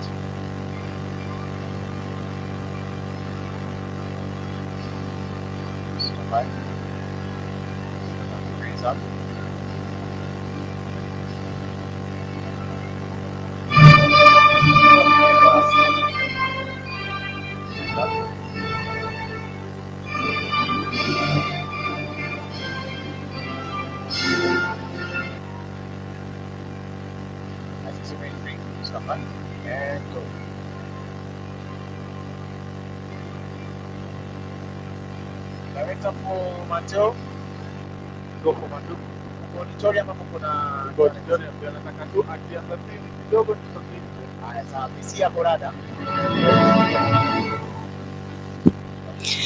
Asante sana. I think now we can take our seats. And even as we come in, I would like to request all the people who are coming in now, kindly take the seats at the front. Tafadhali kujeni mkae huku mbele, ili tuweze kuoccupy na tuweze kuzungumza na sauti yetu iweze kusikika katika bunge hili la mashinani ambalo ni Citizens Assembly. Karibuni sana. Nikisema Citizens Assembly, mnasema Voice of the People. Citizens Assembly. Citizens Assembly. Voice of the People. Voice of the People. My name is Sefusani, and I will be taking you through today's process. And we have such an incredible panelists who will be coming, but also we are engaging all of us who are here in the crowd today. So it's not about the people who will be coming here to speak, it's also about us and our voice and what we have to say about what is happening in the country. As we have seen in Article 1 of the Constitution of Kenya, it says, all sovereign power, and the people shall be able to practice this sovereign power either directly or indirectly. And it's because of this that we are here today, to be able to speak out. We have seen from the 18th of June, young people in this country who are able to go out on the streets to be able to speak out about governance, to speak out about the ongoings of this country and where we should be going. And even us as young people, as we were out on the streets, we have seen some reforms, at least when it came to the repeal of the finance bill and other things that the young people asked for. But there were other things that we also did not ask for. We have seen abductions of a lot of young people who are on the streets. We have seen people who have died. Tumeona ama tujaona? Tumeona ama tujaona? Na hao watu wako kati yetu ama hawako kati yetu? Ndio, tumeona watu ambao, people who have been sick in the hospitals, those who have died, those who have been and continue to be abducted, the laws that you are fighting for in this country. Did we get them or did we not get them? Did we get them? Tulipata? Tuko na sauti? Citizens Assembly? Citizens Assembly? Voice of the people. Voice of the people. So we are here today because what is it that took us out to the streets? Have we achieved it? And what is happening today? But more than that, where do we want to go? So if you are here and you have somebody mwenye ako katika police station, somebody who is lost, you don't know where they are, somebody who has died, how has it affected you? Where do you want us to go? This is the voice of the people that we want to hear today. And even as I finish my opening remark, I would like to say that there can be nothing about us without us. And that is why we are here today. Kwa sababu inatuhusu, si ndio? Hakuwezi kuwa na jambo ambalo linatuhusu bila sisi kuhusishwa. Na ndio maana tuko hapa kuhusishwa na kujihusisha katika mambo ambayo yanaendelea katika nchi hii. Tukiongea kuhusu mambo ya uchumi, tukiongea kuhusu mambo ya kisiasa, tuko hapa leo kuzungumza na kusema kwamba sisi kama Wakenya, kama vijana, kama wamama, tunataka kwenda wapi? Lakini pia tuko wapi sahi? Citizens Assembly, Voice of the People. Haya. Na pia tunataka kuuliza maswali nyeti leo kuhusu usanii. Tumesikia kwamba sanaa ni kioo cha jamii. Watu wangapi walifanya anguka nayo challenge? Nani alifanya anguka nayo? One person. At least kuna mtu alianguka kidogo. Reverend Father haukuanguka nayo. Kaskazini, ulianguka au la? Madam President LSK, ulianguka nayo? Kabisa. Kwa hivyo tumeona what is the role of art. Art inatusaidia aje katika hii mapambano ambayo tuko nayo. Na swali tunataka kuuliza leo pia, is art neutral? Is art neutral? Kwa hivyo haya ni maswali ambayo tunataka kuzungumzia leo. Tukizungumzia mambo ya teknolojia. Teknolojia inasaidia vipi katika mapambano? Tumeona watu wengi ambao wameweza kuenda katika social media na kutumia social media kuweza kuadvance mambo ya teknolojia. Kwa hivyo tunauliza, what is the role of technology? Pia tumeona Reverend Father amekuja hapa. Tunataka kuuliza kanisa kama civil society, si ndio? Tuko na maswali kwa kanisa. Tunataka kusikiliza kanisa. We want to hear the voice of the church. Where do you stand? We saw the church coming in a lot when it came to the time of electing our leaders. The church had a voice. So now that we are having these happenings in our country, where is the voice of the church as a civil society? What is the role of the church? First of all, does the church have a role? So those are the things we want to hear today. And if they have a role, what is it? When it comes to the young people, naona tuko na Kaskazini hapa, najua mmemwona sana. What is the role of the young people, both as Gen Z, as millennials, as the people who are going on the streets? Kazi yetu tu ni kuenda kuimba hapo reject finance bill. Kazi yetu ni nini? What is our mandate and where do we want to go from here? But also, how do we get justice? How do we get justice for what has happened? And how do we move on? I have seen that some people who are saying we cannot look at our future if we have not looked at our now. Kweli si kweli? Kweli si kweli? Kwa hivyo hayo ndo maswali ambayo tuko hapa kujibu leo. Na vile nilivyosema, it is not about us listening to people giving input. We listen, but it is also about us giving our voice. Citizens Assembly, voice of the people, my voice, voice of the people, my voice, voice of the people. Viva comrades, viva! Viva comrades, viva! Now I would like to invite the Vice Chancellor of the Catholic University to be able to welcome us and to say something. Karibu sana. Makofi as he comes.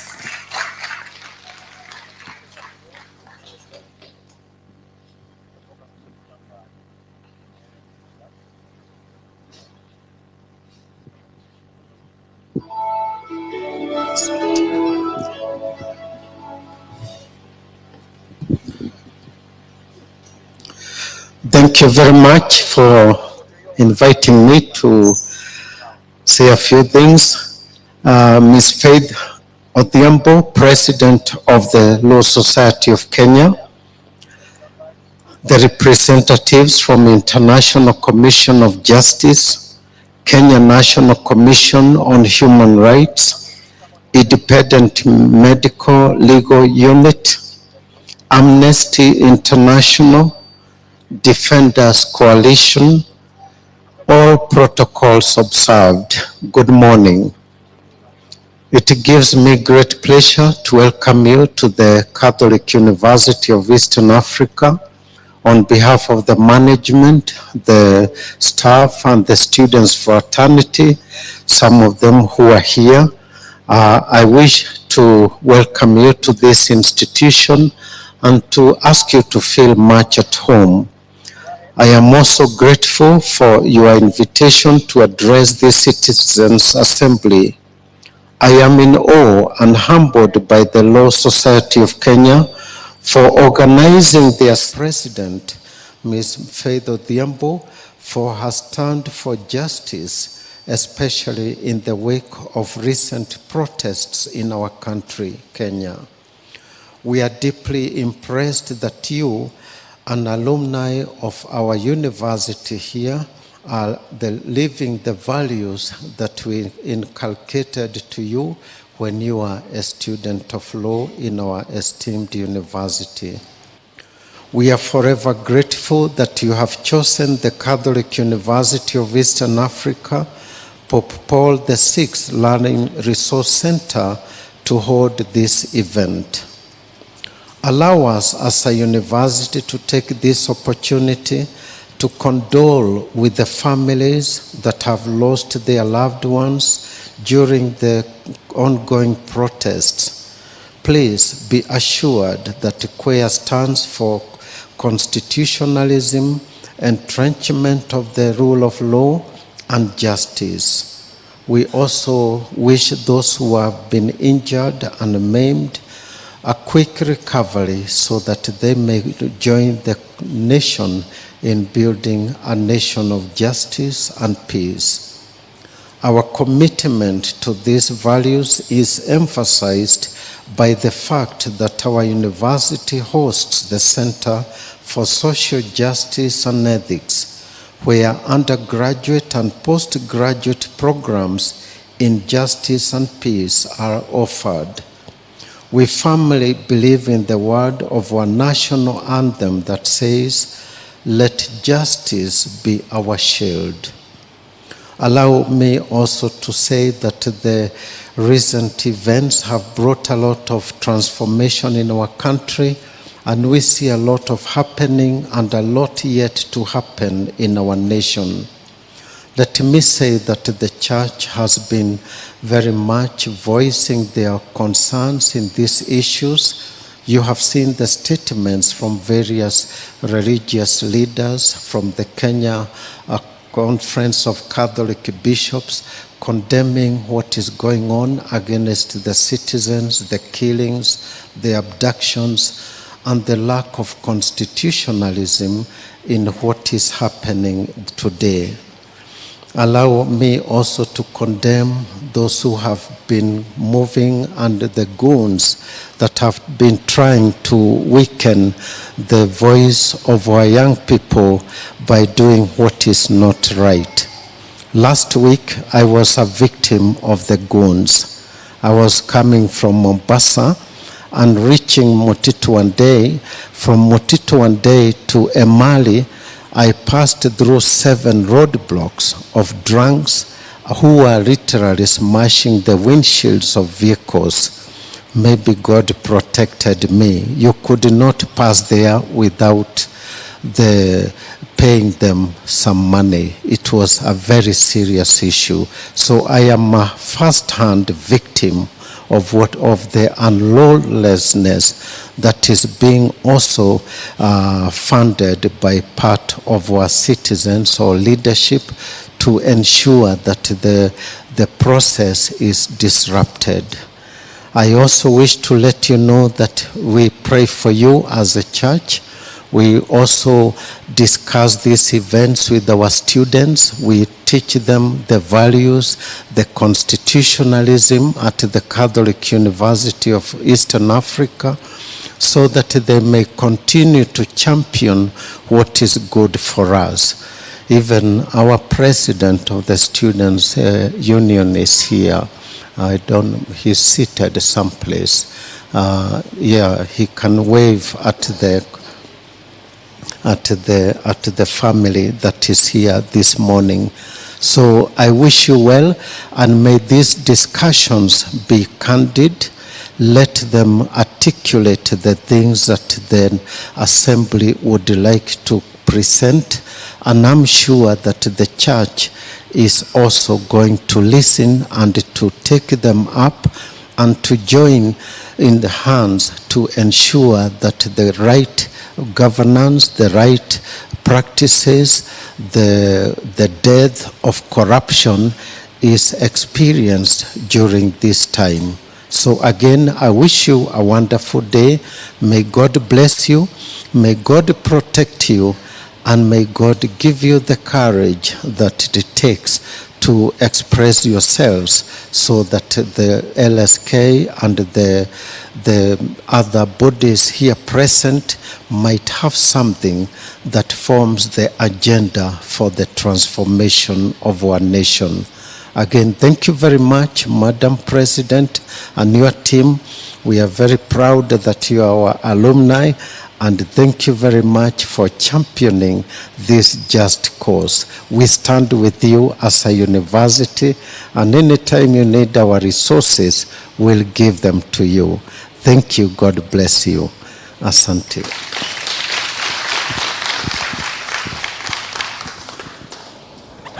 Thank you so much for being with us here on the second edition of the Citizen Assembly. In just a few moments, we're going to be speaking to somebody who went through pain and agony that was absolutely unnecessary. We'll be getting her story shortly, but for now, I'd like to paint the context of why we're here today. So allow me a few minutes to set the tone. The plight of Kenyan youth remains uncertain. The wave of the deaths of dozens of young people as law enforcement officers crack down on protests countrywide have left the citizen broken and divided. Extrajudicial executions continue unabated. Shooting of unarmed young peaceful protesters is the new norm during youth-led protests. From deaths resulting from torture and police brutality on the streets to enforced disappearances and police abductions, the rule of law has been dealt a major blow by an arbitrarian and authoritarian regime that has managed to weaponize the police and officers from the Kenya Defense Forces against its own citizens, eroding any trust that locals had in the security agencies to maintain law and order. Whereas the right to picket remains enshrined in Article 37 of the Kenyan Constitution, there are concerns over how security forces respond to demonstrations led by Gen Z and millennials. News about a section of the opposition politicians going to bed with the ruling coalition has sent mixed reactions in a country polarized along tribe, ethnicity, race, religion, and social class. As national and county leaders spend time on politics, the Kenyan youth feel largely ignored and undermined on issues public interest and legislation. The Law Society of Kenya President Faith Odhiambo has, on the other hand, waged a steadfast justice quest for the victims of police brutality. LSK, in conjunction with Amnesty International, Independent Medical Legal Unit, Defenders Coalition, Kenya National Commission on Human Rights, International Commission of Jurists, Haki Africa, and other human rights defenders have consistently been the first responders to citizens in distress. The youthful activists gradually feel accepted and accommodated by such groups and accommodations and organizations. Now, a number of the young people who keep demonstrating every Tuesday and Thursday have been captured by both local and international media, crying out for a listening ear. Most of the protesters vent their anger and frustration over a regime that has remained tone deaf. Yet, the protesters need a listening and empathetic platform with ability to convert their frustrations encapsulated in their non-negotiables to pragmatic and implementable solutions. The first steps of finding solutions must be directly derived from direct engagement with the relevant parties across the country. The need to seek justice for all victims remains paramount, and the first step towards peace is first justice for all victims and affected persons. And to realize any meaningful change, the youth must be given a platform to talk and be allowed to vent and be listened to. Now, Citizen Assembly seeks to act as a bridge towards a better, safe, and peaceful Kenya. So welcome to this edition. I'm Janet Mbugua, and today we convene amidst profound sorrow and righteous anger as our city streets, once symbols of democracy, have turned into battlegrounds where many protesters have been met with hostility and even death. Our government has failed us, resorting to political maneuvers instead of genuine leadership, with inept ministers leaving our nation adrift. Yet, we refuse to be silenced. We're here to uphold the dream of a just society through civic education, public participation in policy making, and holding our leaders accountable. We also pledge to report and remember those who are missing, abducted, or injured. Our unity, voices, and actions will reclaim our nation, and today we will hear from survivors, human rights defenders, citizen journalists, and more. We encourage you to continue to share this conversation online and engage with us, and this can be across the Citizen Assembly platforms, on YouTube, and other platforms. So make sure you're also using the hashtag Citizen Assembly and continue to share your own thoughts on all the happenings unfolding in our country. Now, as I mentioned earlier, we are joined by somebody who had to see firsthand loss and death.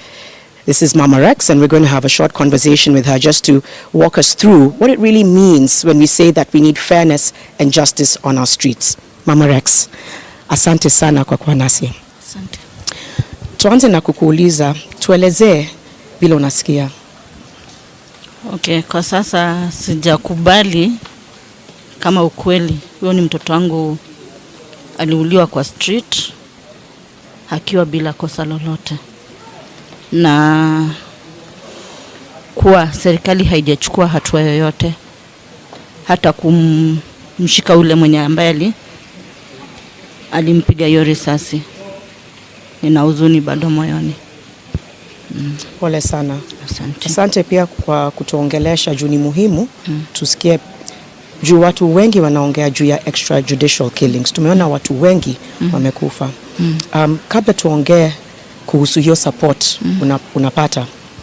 Tell us a bit about Rex. Rex alikuwa, what was he like as a boy?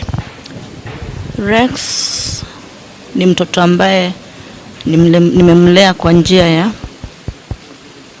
tuseme ya wokovu. Rex ni mtu ambaye alikuwa kijana mpole sana. Kwa wale ambao walimjua wanaweza sema Rex alikuwa mtu mzuri, alikuwa mtoto mtiifu. Hakuwa na ile tunaweza sema ana uchokozi wowote.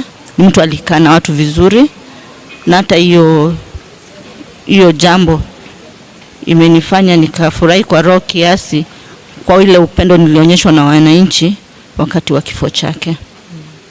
Hakuwahi gombana na mtu yoyote, na angekukosea angekuja straight akwambia sitaki kukubeba rohoni, umenikosea hivi na hivi, akuombe msamaha kama ni amekukosea. Sijaisikia jambo mbaya na Rex, na hajai kuwa ati ameshikwa wakati wote ati na mkono wa serikali ati ana makosa yoyote. So hiyo ya risasi ilinishtua sana. Haku deserve, na hata wenye watu ambao wamekuwa affected ni kitu mbaya sana. Tunakuongelesha juu when ni mom umekuwa part of this movement sana. Hiyo siku Rex alienda kwa maandamano. Tuelezee kama mlikuwa umeongea, na kama mlikuwa umeongea alikuwa amesemaje? Okay, Rex hatukuwa tumeongea juu kwa umri wake alikuwa ashatoka kwangu tayari. Ni mtu anajikalisha, ana kazi yake. So tulikuwa tumeongea like 3 days ago. Akatuambia mam, kuna kitu napata, nataka nikubustie biashara yako, naona iko chini. So alikuwa na ile roho akikuja pale dukani kwangu, mami hii duka ikai poa, nataka kufanyia kitu atakani kidogo. So hiyo Thursday rafiki yake nilipokea simu ile yake. So nilikuwa tu najua huyu ni mtoto wangu. Nikamwambia sema Rex. Sauti nilipokea pale. Mam si Rex. Nikamuuliza ni nani? Mam ni George. Ni nini? Nini mbaya? Mam ni Rex. Nikamwambia hapana, hebu niambie kuna nini? Ni mgonjwa? Ati hapana mam, si mgonjwa. Na mbona sauti yako iko mbaya hivyo? Mam, sijui venye nitaanza kuelezea, but mam si kuzuri. Nikamuuliza kuna shida gani? Rex ameshutiwa town. Nikamuuliza mlikuwa mnafanya nini town? Ati mam, tulitoka kazini, tulikuwa tunaelekea afya center. So walishuka 680. Sasa ile wanakuja kwa mguu waende afya center. So wakapatana nayo maandamano. Ati tulikuwa tumeambiana in case kuwe kubaya tukutane wapi? Afya center. But wakati tukifika place kwa watu wanakimbia, kwanza wakapigwa tear gas. Sasa ile kukimbia wanateremka waende afya center. Wakaachania hapo, Samu zake kuangalia nyuma, naona Rex ana limp. Sasa ile anataka kujaribu kurudi nyuma, wakapigwa tear gas nyingine. Yeye akakimbia. obvious hataweka ni wewe haungerudi. So akakimbia akaenda mbe, but roho yake iko nyuma. Akaenda akajificha mahali. Akaona Rex amelimpa amekaa wapi chini. Akajua maybe ameanguka akaumia, ile watu wanakimbia. Akatafuta njia kurudi nyuma. So wakati akirudi nyuma akapata Rex amebleed kabisa. Akaambia watu walikuwa karibu, "Oh, tusaidieni. Huyu mwenzangu ameumia." Watu walikuwa wanapita tu. So polisi ndio walikuja akaambia, "Tusaidieni, huyu ameumia." Ile jibu walipokea, "Mwacha kufe huko. Wacha huyu akufe na tunataka wengine." So kuna wasamaria tu wale wema, vijana wetu roju wakaenda. Wakabeba Rex.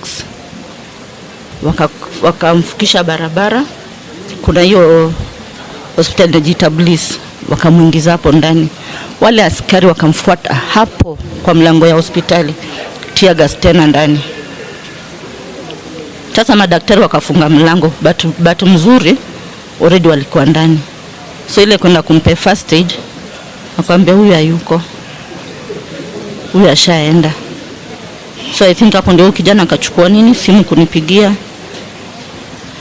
Akaniambia, "Mom, Rex amepigwa risasi na ametuacha." Nilikuwa na ule mdogo. Mimi huwa na pressure.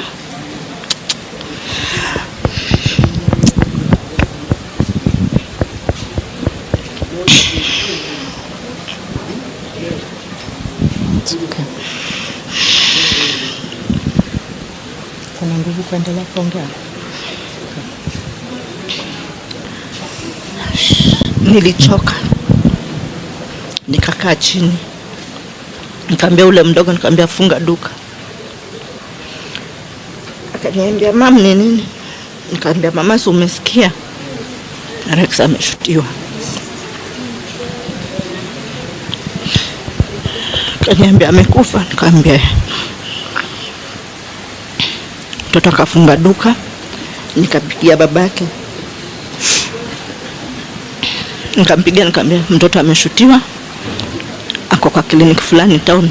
Tukimbie, maybe hajakufa." Unajua ile mzazi, maybe ako unconscious, maybe hajakufa.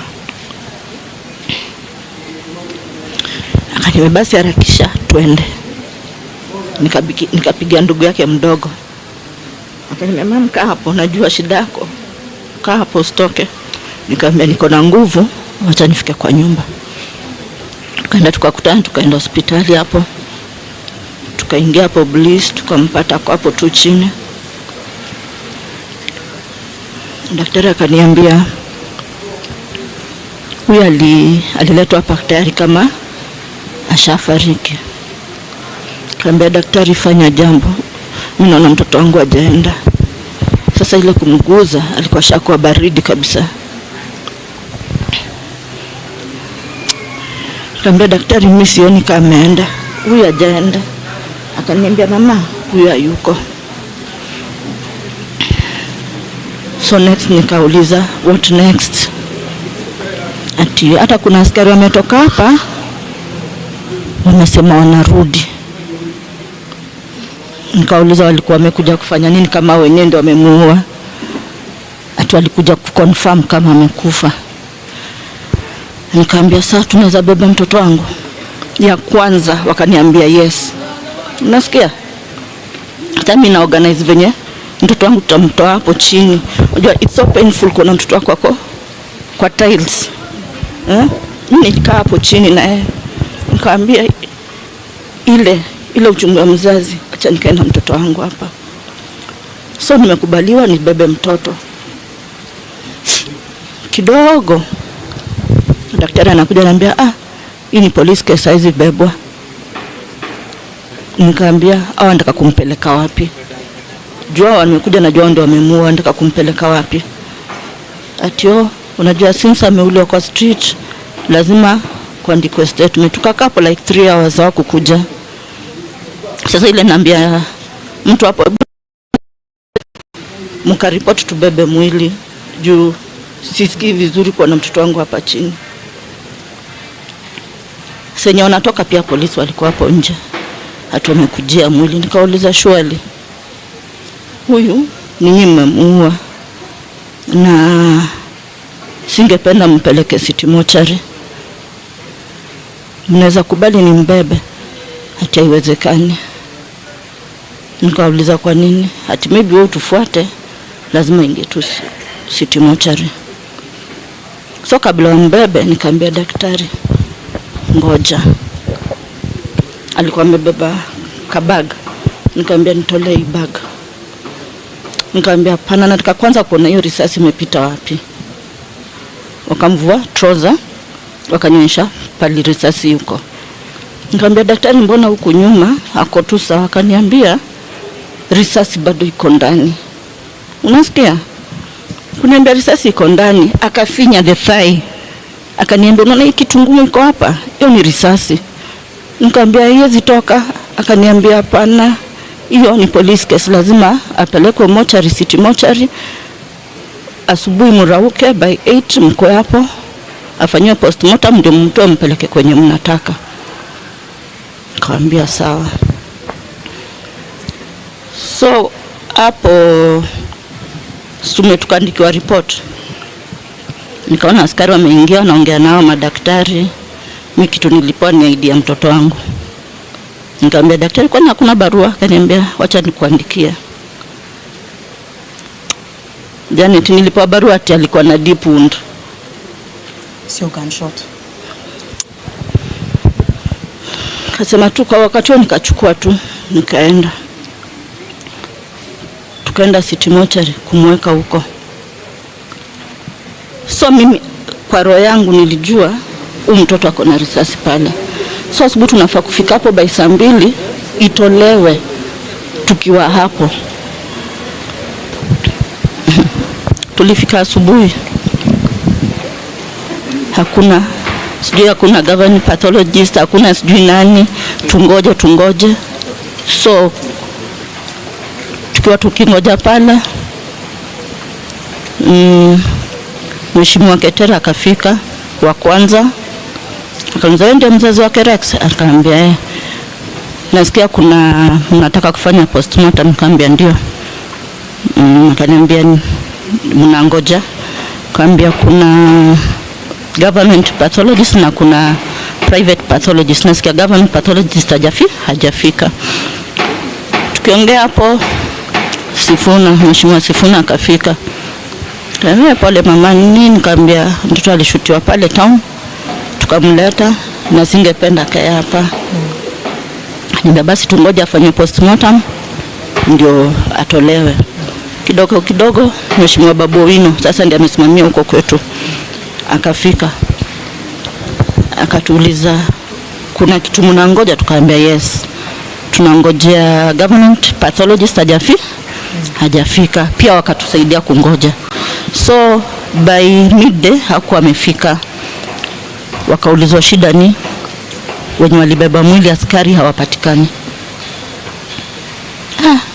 Aje sasa, na tulikuwa hapa tukiandikisha statement wote. Akasema tutangoja.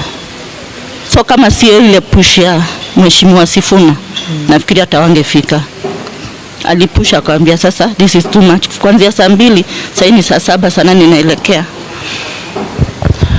Kidogo tukaambiwa wamefika, wamepitia wapi? Na tulikuwa kwa gate. Kumaanisha walikuwa ndani. Tukasema saa tukaitwa aende afanywe hiyo postmortem. Wala leo mtoto alikuwa tu hapo kwa hiyo bed yao. Kufika ndani Janet hakuna risasi. Ilitolewa saa ngapi? Ati unajua mtu akishutiwa inapita nyuma inatokea mbele. Hiyo nikaa ilianguka kwa street.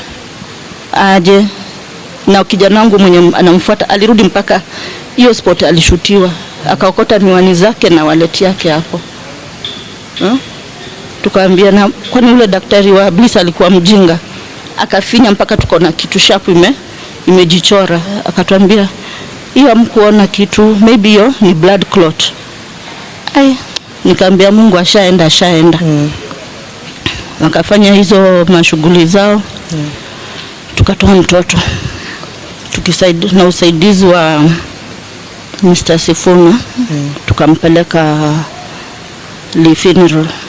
Before tufike Lee funeral, mheshimiwa Vinya Ndeti akasema yeye ndiye atasimamia hiyo bili ya Lee funeral.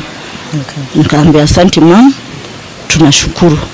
Yeye pia walianza kusupport. Walianza kusupport hapo. Tukifika Lee funeral ukweli tulimpata, tukaongea 2-3. From there akatuambia anything inatakikana hapa msikuwe na shida, ni mimi. Bill zote za hapa ni mimi, kupeleka mwili nyumbani ni mimi, kila kitu nitawasimamia. Na ilikuwa hivyo mpaka hakuna mtu wa kucomply.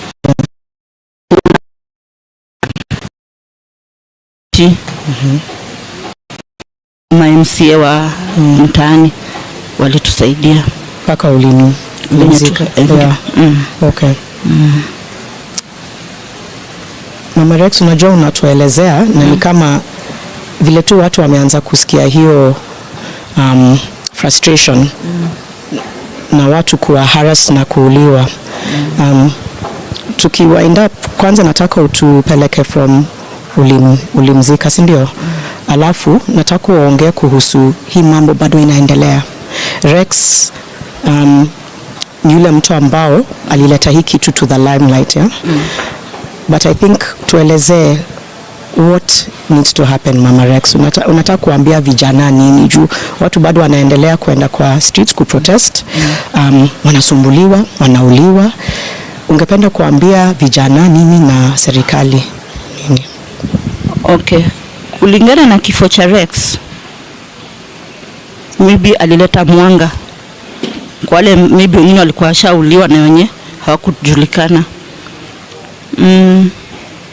Rex wakati ameaga nimepokea simu mingi. Rex alikuwa mwizi. Nikamwambia mwizi kuja mpaka mali alianzia utotoni mpaka pale amegrow, mpaka pale alikuwa anaishi kama kuna kesi yoyote.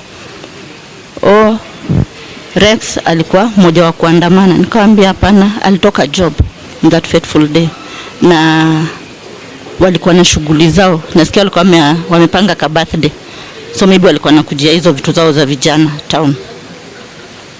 Ilikuwaje akapatikana kwa maandamano? Nikamwambia hata mimi sasa nitoke kwangu naenda town nipatikane na maandamano, sijaenda kuandamana, nimeenda shughuli zangu.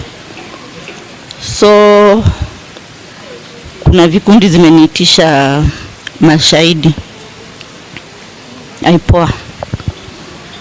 Nikamwambia aipoa, kuna huyu kijana alinipigia simu anaitwa George, anaogopa kutoa ushahidi kulingana na venye kuko sahi. Unaenda unatoa ushahidi unakuwa abducted. So mamake amemwambia asimpate akitoa hizo ushahidi. Sasa inakuwa ni kama mimi nitaforce mtoto wenyewe, alafu akipata shida itakuwa ni mimi. So hajakuwa able kutoa ile ushahidi. But ushahidi ni gani tunataka sasa hizi? Footage ziko pale town. Mpaka venye polisi alikuwa anashoot, mpaka venye Rex pale alilemewa. Kuna ushahidi mwingine gani tunaweza taka? Kwa wazazi ambao watoto wamedhulumiwa, kifo, majeraha, ulemavu wa maisha, at least wanafaa waongee. Juu kuna mtu kama mimi sijaikuwa kwa media, nimekuwa kwa media na kifo ya mtoto wangu. Kuna wale wazazi ni wanyonge. Unapata mzazi mtoto wake amepatikana ameuliwa, anasema ni ya Mungu, mtoto atupwe Lang'ata, sababu ya nini? Hana uwezo. Hata ukijua fulani ndiye ameua mtoto wako, huyo fulani ako covered na serikali, atapatikana kivipi? Wewe mwananchi mdogo utabishana na serikali? Uwezi. Na kwa tuseme mimi mimi at least ule askari alionekana na wanamjua na bado alishutwa na vya media group, si ndio? Hakuna kitu amefanywa. Mtu kama huyo akuja ni threaten, nitaongea? Sitaongea. Nitajikunja kama maji kwa mtungi ninyamaze.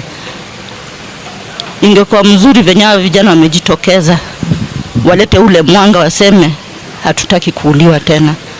Juu hakuna mzazi uzaa mtoto asubuhi kesho useme mtoto wangu ameuliwa ni sawa. Hakuna.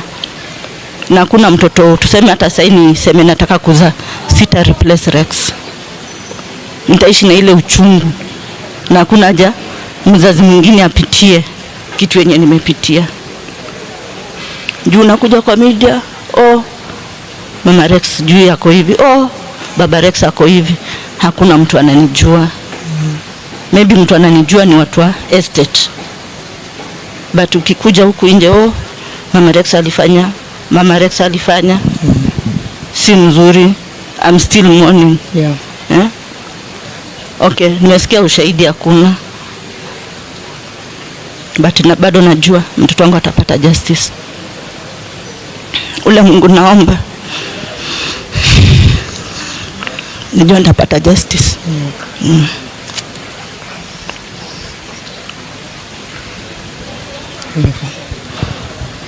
Asante Mama Rex. Na pole sana. Pole sana. Asante kwa kutuelezea. Tutaendelea tu kucarry hiyo legacy ya Rex. Asante. And just like you said, we need justice for Rex and for so many na wengine wote. Juu hakuna Rex sio special na wengine. Wote ni watoto wa watu. For now we honor your son. Asante. Asante sana kwa kutuongelesha. Tunaomba utapata consolation, uendelee kuheal.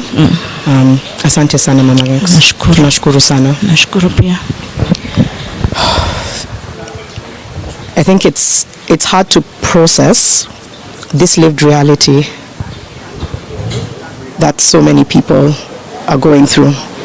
Mama Rex has been brave enough to share her her lived reality, her lived truth. And when we talk about the extrajudicial killings, when we talk about abductions and harassment, it's not just data. There are people behind these issues, and there's still a huge list of injustices that continue to happen. And so we are going to focus on that a little bit today, and perhaps continuing to do that throughout the remainder of these conversations that we'll continue to have. Where is the justice, and where does the push for justice begin? We're continuing here at Citizen Assembly. We now cross over for spoken word, perhaps to take us through the storytelling of the day. Yajeni wase, ninge request kidogo tusimame tu dakika moja kwa victims wote.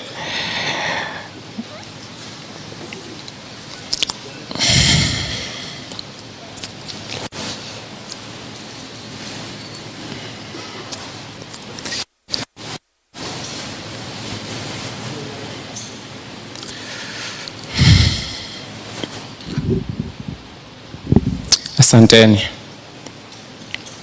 So mimi naitwa Cricket Rights ni poet. So leo hata kichain my body lazima nita free my mind kama sere. Sita betray hii motherland kwa kusubmit cooperation. Kwa hii country imejaa patriots kwa jails na prisons. Economy ni colonialist na hii regime na create poverty na kufanya ama youths wanakuwa criminals. Nimekataa kunyamaza kuona tunaoga mikono kuserve bullets. Leo hata kama history haitaandikwa na pen, waambieni basi waiandike na rifle. Sina fear imprisonment kwa regime na treat citizens kama slaves. Inatudina human rights na bado kwa public holidays tunaimba love, peace and unity. So niaje hii country ni most democratic time others wanakufa kwa detention cells na torture chambers. Niaje hii country ni most democratic time others wanakufa na njaa. So country ni prison, home ya oppressed, alafu a small minority ina enjoy privileges. Exam papers zimechelewa kufika Turkana, ati transport ni ya udu, na ballot papers so gunshots na sauti za tinga hata kwa speaker kwa mwananchi amenyeshewa inafanya hats zao even more wetter. Alafu kuna sauti ina ring kwa mind, mukinichagua hakuna mwananchi atabomolewa tena. Mukinichagua hakuna kijana atapigwa risasi. Hebu nione wale wanasema tuanze na ile jamaa ya bottom up, bottom up. Lakini Mkenya, soma story ya Jaramogi, utagundua Kenya bado hakuna wrong history kwa classes. Ndio maana youths legacy ya mseka Steve wajui, kazi tu ni biko. December 12 tuna celebrate Jamhuri debate story ya December 12 movement. Nani anainarrate? Mkenya, pambana. Time ina fly na daily nation ni propaganda za orezo kwa flights kujaribu kuland jobs kwa youths. Nation is sick, hata doctors wako mgomo. Hakuna budget ya kufeed citizens but kuna budget ya unconstitutional CASs at a cost. The Star News Bulletin, Mwakenya ririkej kina Karemi wanatumia kupass exams za history yenye stories za kina Karari. Ndudhu zimepigwa njama na kuerest kama role ya women kwa Maumau. Guy Mwadhani wa Igoro, hata wale walikuwa kwa scandal ya NYS bado wako kwa government offices wana earn. Meru alichagua governor wakidhani atapiga Kawera, lakini saa hii bado hakuna mwangaza. Nairobi Johnson bado anasaka ja kwa government inanua curtains za 10 million. Niambieni akina nani wanabebwa mapasia Zakayo shuka. So ni kanisa ilitumika kuomba kura, wakaswea na Biblia, but saa hii wanatumia kifua kuongoza. Time constitution ilifaa kukaa tiba. Zakayo shuka. So tutaunganisha stima, tutaunda barabara, tutajenga serikali na vijana ya bodaboda na mama mboga. So waka slogan ikagasha goa goa. Mr. President, ni route gani unatupeleka? Kusema education ni free na vile books ni expensive ni ku-exercise our minds. Kusema education ni free na jana kuna mtu yalisare shule juu alikosa uniform ni ku-exercise our minds. So wewe unafilaje? Unafilaje sasa zenye urezo wako wanakuongoza national anthem na tujenge taifa, alafu Korogosho kwa jenga Madhare wanabomolewa? So wewe unafilaje sasa zenye urezo wako wanakuongoza national anthem na tujenge taifa, alafu Korogosho Mukuru kwa jenga wanabomolewa? So policies walitype alafu zikasainiwa na ball pen, na hapo ndo tulichezwa. Koti wakapiga perfume na expectaji wataheshimu court order. 21st century bado gava inatumia unga kubeb nation kuvote. Mkulima wa kahawa ana go loss after sales juu kutoa chai. So nani haoni Kenya bado hakuna? Nani atatikile tatikoleane constitution vifiti? All sovereign power, all sovereign power, all sovereign power. The people ni set flani ya rulers of protect wealth kwao. Sunday wamekram Apostles Creed, alafu Monday greed inawa drive na testimonies za vile 7 days without prayer inawafanya weak. Wao hujasikia kiongozi wa Wanga alikuwa na bongo na bado alikuwa deceived na sweets. Mambo leo still ni ukoloni. Believe me, hata Mugabe angekuwa Kenyan hangetaka anyone amuite roba ama ni roba. So tunaishi na country where the president anapenda the youth but most strategic jobs anapenda the old, na kwa hiyo mood still awari country yenye ina constitution. Kama ni leadership nachagua humanity kwa leader wangu, juu kama leadership ni school degrees na certificates, basi hadi zile karatasi za Waititu zilikuwa true.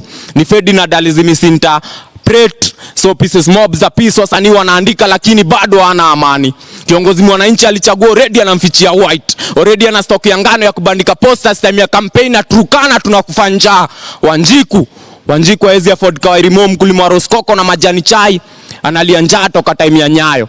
Afya center ni kama base flani ya viongozi waendea snacks. Docs ni less, hospitals ni less, na zenye ziko hazina madawa. Doka na complain of protective gears ndio ana texture ya 4M na last time nurses wali strikes ni jana. Si wages zinafanya mwalimu kuata kidato, si wages zina donatives kwa evicted Kariobangi, Mukuru na Ruai. Unanyomoke Ruai ginya hakiri.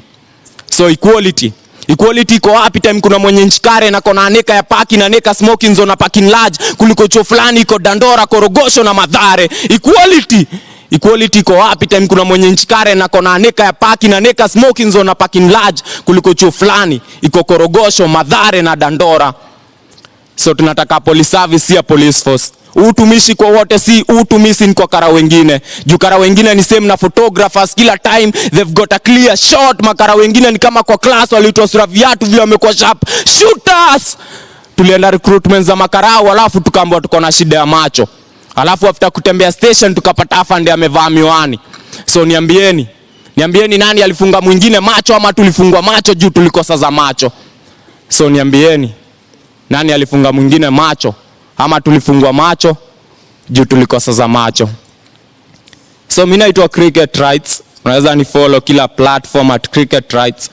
Unajua nikikuja hapa nilikuwa nafikiria tuliambiwa Yesu anakuja juu ya sisi wanyonge, waliodhulumiwa. Alafu tukaambiwa atakuja kama mwizi.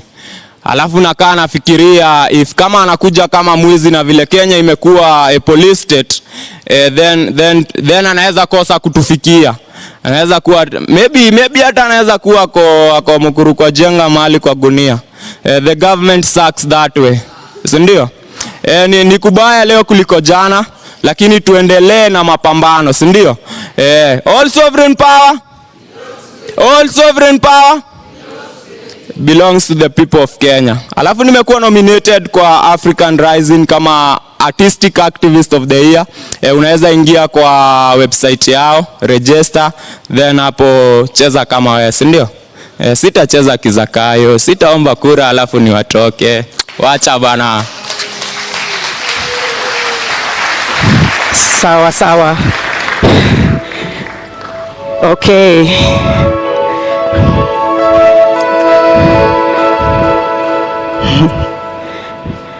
Thank you. Sawa, Cricket. Am I live? Okay, Cricket, thank you very much for that. Mpe makofi tena bwana. Asante sana. We're still live here at the Citizen Assembly, and I know we had to start that way. We had to start by setting the tone for why we are here today, why we are constantly asking for truth, for change, for justice. So we thank Mama Rex once again. We thank Cricket for speaking truth to power. And we're going to continue the conversation shortly. For now, though, we're going to cross over to X Space, where Manoa Hosea is going to be on standby to host the conversation online before we come back here and have a panel discussion again on the truth and justice that we seek. So for now, we're heading over to the X Space, and then I'm going to take a seat and be joined by my panelists shortly. So over to the X Space. As she gave the ordeal that she went through, losing the son to a police bullet, and I think this is a critical conversation that we need to have as a country, whether we need to have more people die while exercising their rights to picket, to assemble, to peacefully demonstrate, and to exercise that which the Constitution of Kenya 2010 gave them. We are continuing the conversation. I think we have so many speakers who want to put in their contribution to this Citizen Assembly, both those at Catholic University physically and those of you who have joined on this space. Let's continue the conversation. I will invite a few interventions even as we continue the conversation. Tracy Owiti, can you hear me? You have the microphone. Kindly proceed. Oh, thank you so much. It's quite unfortunate to hear Mama Rex's mother go through that. It's painful. This is coming from a mother's point of view. It's painful to lose your son in such a manner, and the fact that the police are not even confident enough to leave the bullet in Rex. They have to steal it in a bid to seal the evidence.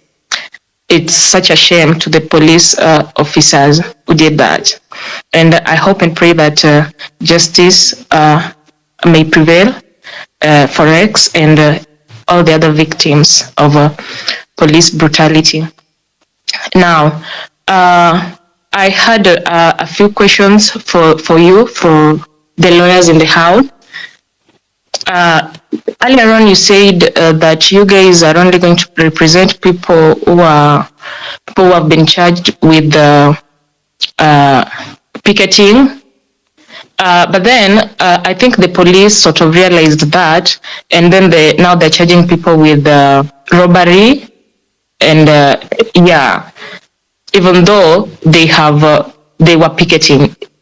So I don't know how you guys are handling that. Do you guys trust what the police are telling you? I mean, the charge sheet, because the charge sheet, charge sheets are reading robbery, while in real sense they were picked from the streets while picketing.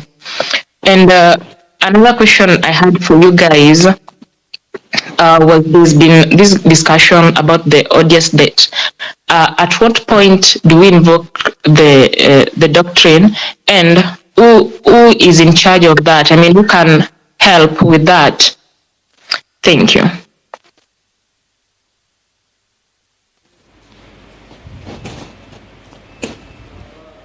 Thank you, Tracy, for those questions and interventions. We'll pick more questions and interventions. Anonymous, kindly, you have the microphone.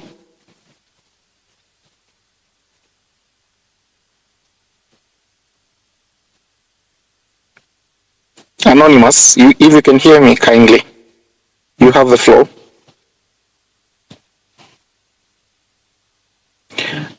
Adrenaline. Yes, good morning, Kenya. And first of all, I want to render my condolences to Mama Rex and everyone who has lost their loved ones during this period. It is absolutely heartbreaking to hear the account of what Mama Rex has gone through, and I just hope that we are going to come up with something that will help us to end this brutality. And my question goes to the lawyers here, and I don't know whether we have a legal framework where we can go to the courts and the High Court can be able to admonish this police service to stop, first of all, coming with cars which they have hidden the number plates. Number two, can the court be able to pronounce themselves and admonish the police service from sending people who are covered in their faces? Yesterday when they were picking Shad, who even right now no one knows where he is, these guys, they don't even have badges to identify themselves. So you don't even know whether it's the police, the police who are arresting you, or it's goons who are going to go and kill you. And in Pipeline the other day we saw clearly a white person holding an assault rifle, shooting at people, covering his face. And this is someone who is not even a Kenyan, because you can see this is not a Kenyan. And I'm just asking the lawyers here, is it possible that we go to the High Court or the Supreme Court or wherever, where we need the courts, the judicial system to come out very strongly and condemn this act and put a stop to the police from doing these things? Because right now we are mourning 60 people that we know, but we know very well that the police have killed more people in this country. And if we do not stop this right now, from what is happening, from them picking people one by one, this is going to continue happening, and we don't even know where this ends. The other day when Paul Okimani was arrested, I was there, and being someone who has a very small following, we were huddling behind him like he's Achilles, because we knew if something happens, he's going to make noise. And you saw when he was arrested what happened. Everyone was up in arms. But we have so many people who have been arrested, but because they don't have a name and a big name here, no one knows where they are. So I'm just asking you guys, the lawyers here, what can we do? And personally, if we saw what happened with Hanifa, we were able to contribute. We can come together and contribute money so that this can be done to stop the police from harming any more people. Thank you. Thank you, Adrenaline. I want to take you back to the Citizen Assembly at Catholic University shortly. We'll be able to respond to some of the questions that have been raised after the next panel discussion. Perhaps if you can hold on to those legal questions, I hand over the microphone to Faith Odhiambo, Madam President, if you can proceed. Thank you very much for that, Manoa. We will be crossing over back to the X space intermittently as we are also hosting here at Catholic University. And in just a few moments, the panelists are ready to give us their accounts, their perspective. Before that, though, I'd like to invite to the stage Stephen Bogwa, LSK Council member, who needs to give some remarks because he has to dash to the courtroom. So let's allow him that. And let's welcome him to the stage as he comes on to share some remarks with us in the room.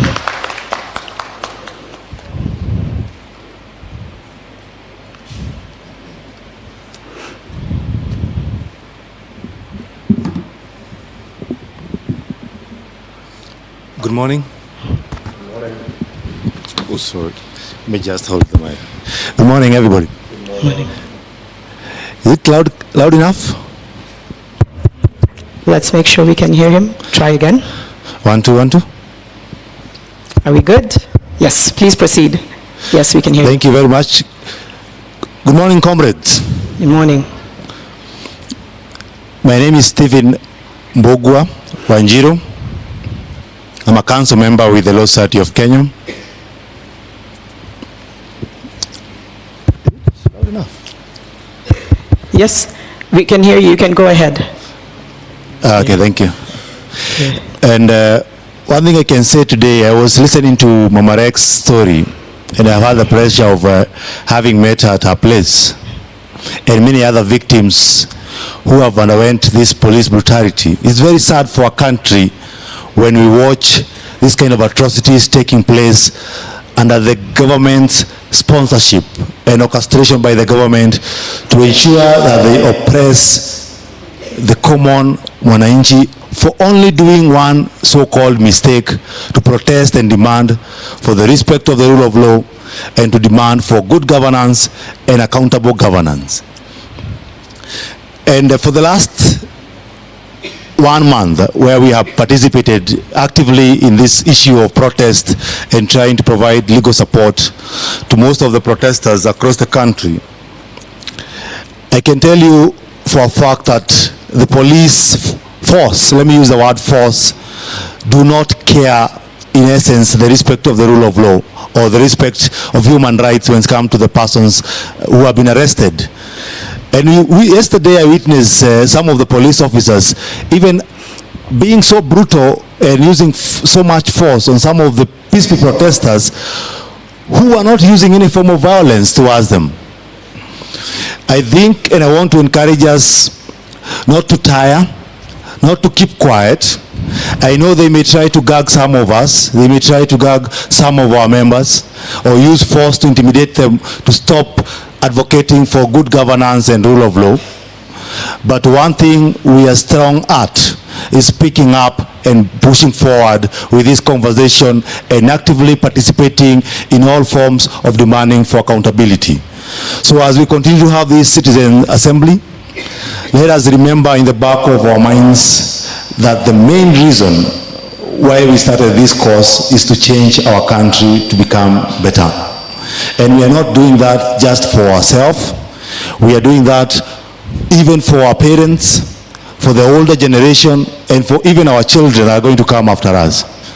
Because we all desire a better Kenya, and we all looking forward to have a better place we call home.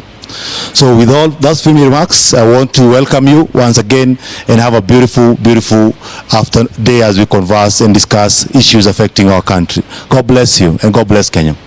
Thank you. Thank you very much, Stephen Bogwa, LSK Council member, for sharing those remarks and reiterating why we're here today, which is really to talk about this escalation of violence in the wake of protests that are largely and really led peacefully. I have my panelists with me, and I could introduce them, but I think I'd like them to do that themselves. Some are familiar faces, and some are, emerging as the people who are going to usher us into a new era. So I'll start here, just very briefly, your name and what you do, to the end before we begin the conversation. Yes. Viva, comrades, viva. Viva. My name is Sefu Sani. I am an artivist. So I am a revolutionary artist and an activist. Great. Good morning. Morning. Aye. Comrades power. Comrades Ria. Comrades Akchu. Comrades Ziggy Zaga. Awesome. My name is Casmo Makoure, and I went to the Technical University of Kenya. I studied finance. I'm 26 years old, and I'm a music performer, but the government has called me a treasonous criminal, and I'm currently on the streets demanding for better governance, accountability, and an end to corruption. Asanteni. Thank you. Okay, good morning, everyone. Good morning. My name is Elizabeth Wangoi Wanjeri. I am an advocate. I am also the LSK Coast representative, and I practice in Mombasa. Good to be here with you all. Good morning, everyone. Good morning. My name is Irene Otto. I'm a council member, and I represent Nairobi, and I'm glad to be here. Thank you. We're glad to have all of you.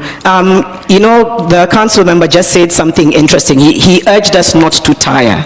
And I think it's important because, and maybe I can get reflections from you, there's a sense that people get to a place where they say, how much more can we go? How much more can we sustain? Yet there is an importance in sustaining such a movement. So very quickly getting your reactions, because we are also going to talk about this escalation of police brutality. But starting with you, why can we not afford to tire? We cannot afford to tire because we have come out to fight for our rights. When the young people on 18th of June went to the streets of Nairobi, they were going out to not only fight about the finance bill, but there were deeper issues that were being addressed. Issues of socio-economic rights of the people. If we look at our Article 45 of the Constitution, socio-economic rights such as the right to health care, the right to good education, the right to a good livelihood, to be able to access education, employment, all these issues that are supposed to be addressed by our government, by our leaders, whom we are the people who we give mandate to these people. We exercise our rights as citizens, either directly or indirectly. So when the people took to the streets, they were exercising their rights directly, because the people whom they gave the mandate to do that indirectly have not done that. So we cannot afford to tire because we have not yet reached where we need to go. The Mau Mau fought for our country. They came out to fight against colonial injustices, and this is the reason why we were able to get our independence as Kenya. If the Mau Mau would have tired and said, oh no, it is too bad, we have so many people who have died, we have so many people who have been named, today we would not have the country of Kenya that we have. And so we have seen the Mau Mau in different places. We have seen Frelimo in Mozambique, we have seen the ANC in South Africa at that time, who came out to fight for their country. And we relieved ourselves from the shackles of colonialism. But unfortunately, we are still living under the guise of neocolonialism, where there were some black people with black skin who took over power, but they continued with those reigns. So this is the reason why we cannot stop. Us as the Mau Mau of today, the Gen Z of today, the millennials of today, the Kenyans of today, we need to fight until we reach to such a place where we have achieved justice, we have achieved our socio-economic rights, we have a place where people are not dying in Madare because of floods. Young people are not unemployed. We do not have to pay such high taxes. And when we elect our representatives in parliament or in any other capacity, they are able to actually amplify the voice of the people and not just their own voices for their own gain. Right. So we cannot tire because we cannot go back on gains made. Casmo, you've been, consistently at the forefront of really amplifying this unanimous voice around saying we need change. And like I said, there's this interesting point we find ourselves where people are starting to almost say, well, there's certain things that have been done. Perhaps we should now move to understanding that this is the best that can be done, or this is, this is a solution. Whereas I think a lot of us know it's not. It's in the guise of, but really it's a massive tone-deaf approach to what people are asking. How can we sustain momentum? How can we sustain the activism to ensure that at the end of the day, the voices are heard, the people are heard? How can we continue to sustain it? Thank you, Janet. One of the ways I see we can sustain the oomph and the zeal of this movement is in remembering how far we've come. And I say this because, just to bounce off what my sister, Comrade Sefu, has said, if we tire, we despise the blood of Rex. If we tire, we despise the blood of Shujaa Kennedy, a 12-year-old boy who was shot. If we tire, we are sanctioning that children should be tear-gassed in schools. If we tire and if we lose our momentum, we are enabling a corrupt regime. It is ensuring that all of you who are in queer in pursuit of a better future will never get into a workforce. And if you do, you need to have the surname of a person currently sitting in government. I think the way we can sustain, and personally what drives me to be part of this movement, is the fact that there are people who once left home and will never go back. There are people who left home on the 25th and on the day we occupied Parliament who are going to exercise their democratic right to assembly and will never walk again. I think about these people and ask myself, what is so special about me that I should be tired? What makes me so special that I get the right to be tired? Does the mother of Rex, who has shared one of the most heartbreaking stories I've had, does she get the luxury of being tired?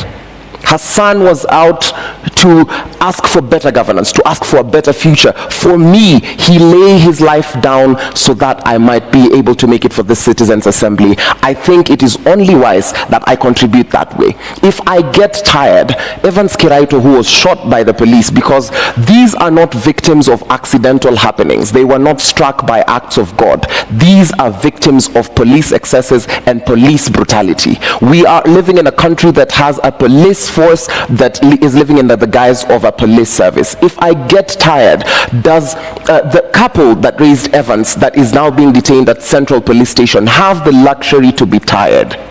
And I think, while it is exhausting, while we live in a world where you're supposed to be a student and this is not how we envisioned to spend our 20s, certainly not for me, in the gift of community, in knowing that I can look to the side and see my sister fighting, I can look to my side and see my brother fighting, I can look to you and see you reporting the facts as they are without being gagged. Those are some of the things we can do. There is most definitely going to be protest fatigue, as is the norm of any process that we undergo as human beings. But for the sake of the sanctity of their lives, of the comrades we lost, for the sake of the families they left behind, for the sake of the dreams and the brains that were splattered on Parliament Road, we cannot afford to get tired.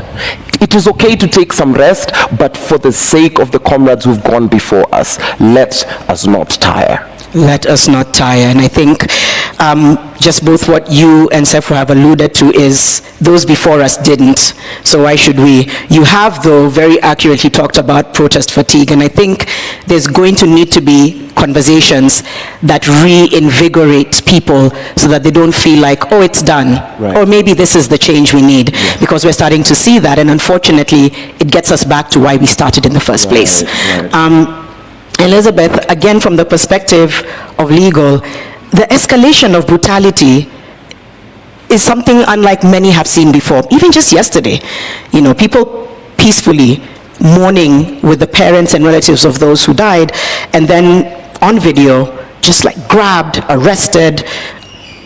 Where does the law come in? I know it's a complex question, and this is a complex matter. Sometimes it's not, but sometimes it is. But what rights are there to use that kind of excess force? And because people want to continue to agitate for change, what happens now? Because it's, in a sense, it's erasure, it's silencing. So from a legal perspective, what is this that we're seeing playing out? And how can we allow people to know that they should be safe when they go to protest peacefully?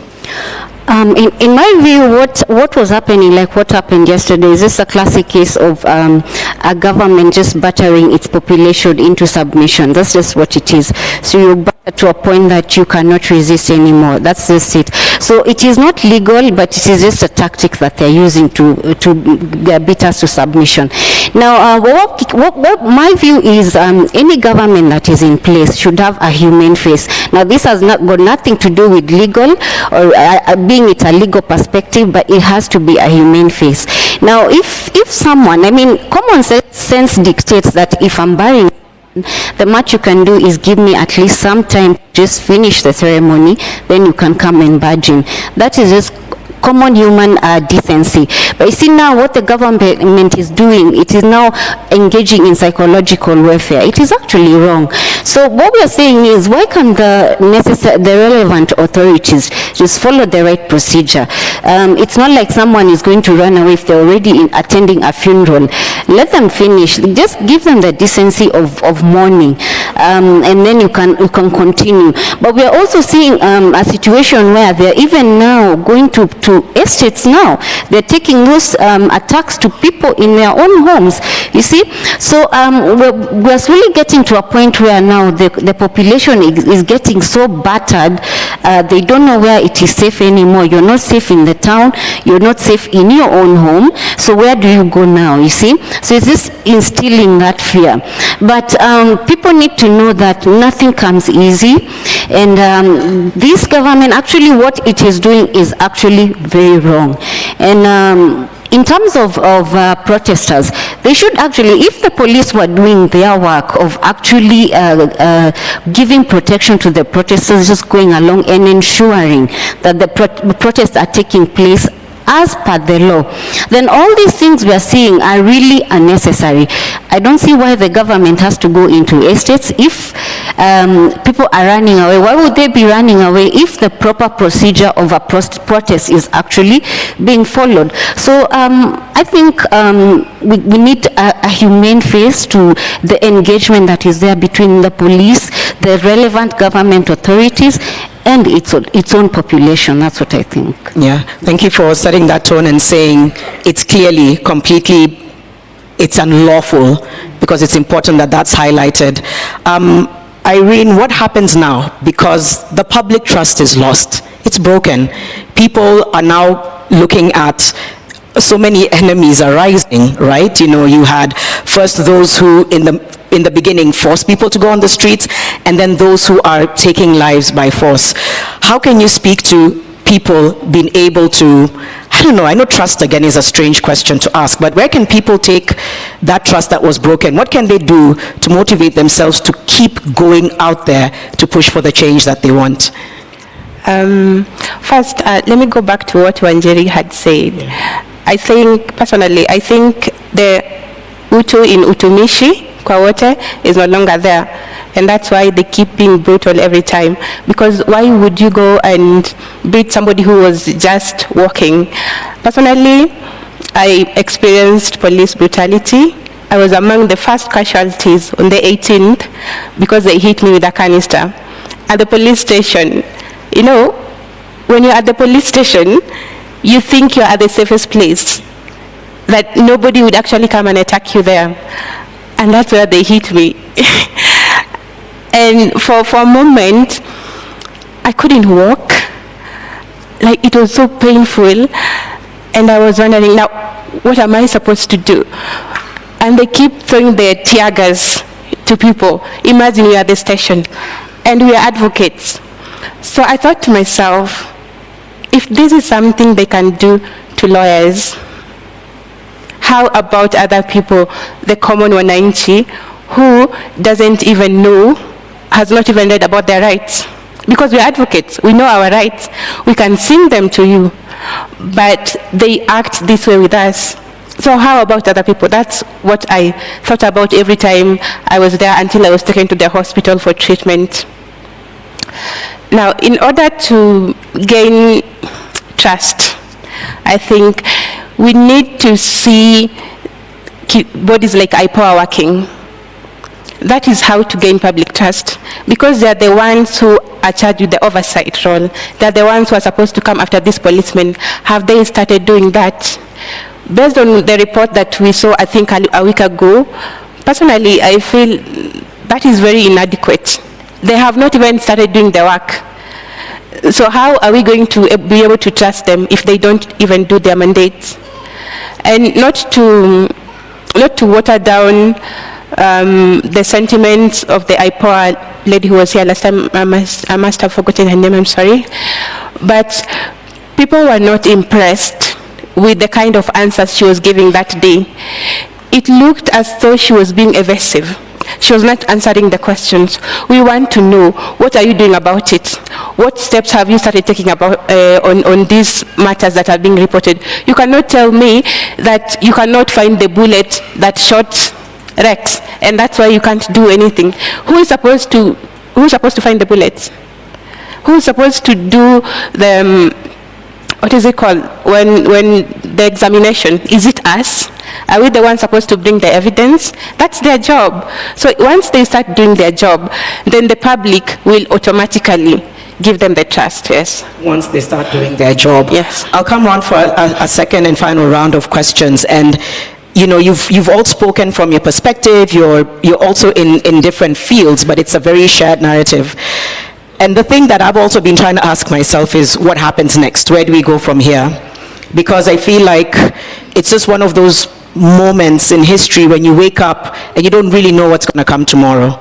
But we have a chance here to rewrite history.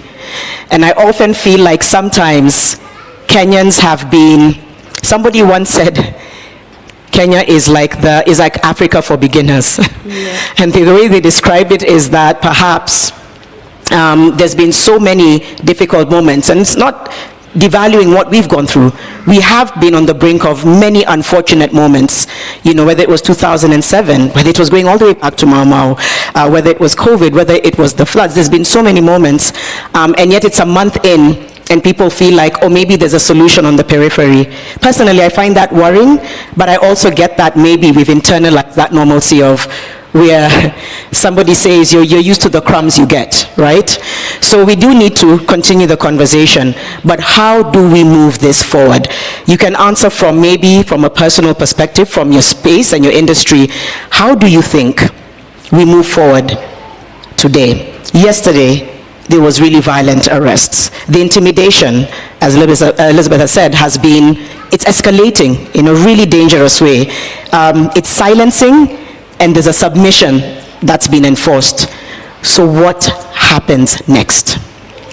I want to just give an analogy for those of us who went to school and preschool or lived in any of the neighborhoods. There are some people, whenever we are growing up, that are always bullies. So when you find the narrative of a bully, it is always someone who they will come and look down on you. Maybe they think that they're the prettiest group of people in school, or they're the richest people in school, or they're the brightest people in school. So they always come, and there's this child who is always being bullied. And until that time that this child or this person stands up to any of these people, it never changes. So maybe people go through that cycle of bullying, and those people, it's either you're part of them or you keep avoiding them. And I'm sure for most of us, we've gone through such a situation. So it only takes one person who you're so backed at a corner. At some point when someone backs you at a corner, the only thing you can do is push out. When you reach rock bottom, there is nowhere else to go. So you can go down and go down and go down, but the moment you reach rock bottom, Janet, there is nowhere else to go but up. And I think this is where we are at as Kenyans at the moment. We are at a point where we are so pressed at a wall, so we are fighting back with all that we have. And the only thing we need to do is look at this monster that is harming us. We need to look at it and to address it and to confront it. this is the only way that we are going to win. So I don't think that people really are fatigued. It is just that people are being threatened. People are being someone is submitting you into silence. So, and we are being pushed to a wall, to such a place that now we are going to get to push back. When we look at the situation today and the conversations going on, even political conversations and around the scope, a lot of people are saying, okay, you know what, there's a lot of anarchy now, there's a lot of looting, there's a lot of, businesses that are losing their money. And I just want to say that money is not more important than lives. Money is not more important than justice.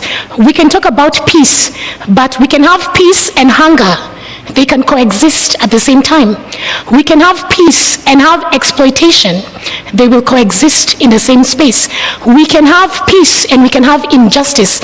So having peace is not a prelude to having justice. What we are asking for is justice. What we are going out to get is justice. And in the words of one of our forefathers, known as Dedan Kimathi, he says, it is better to die on our feet than to live on our knees. So we cannot keep on living on our knees because we are scared. It is better to die on our feet, fighting and getting this justice that we want, than it is to live on our knees. And also I'll finish, before I finish, with Thomas Sankara, who says that any soldier who does not have an ideology is a potential criminal.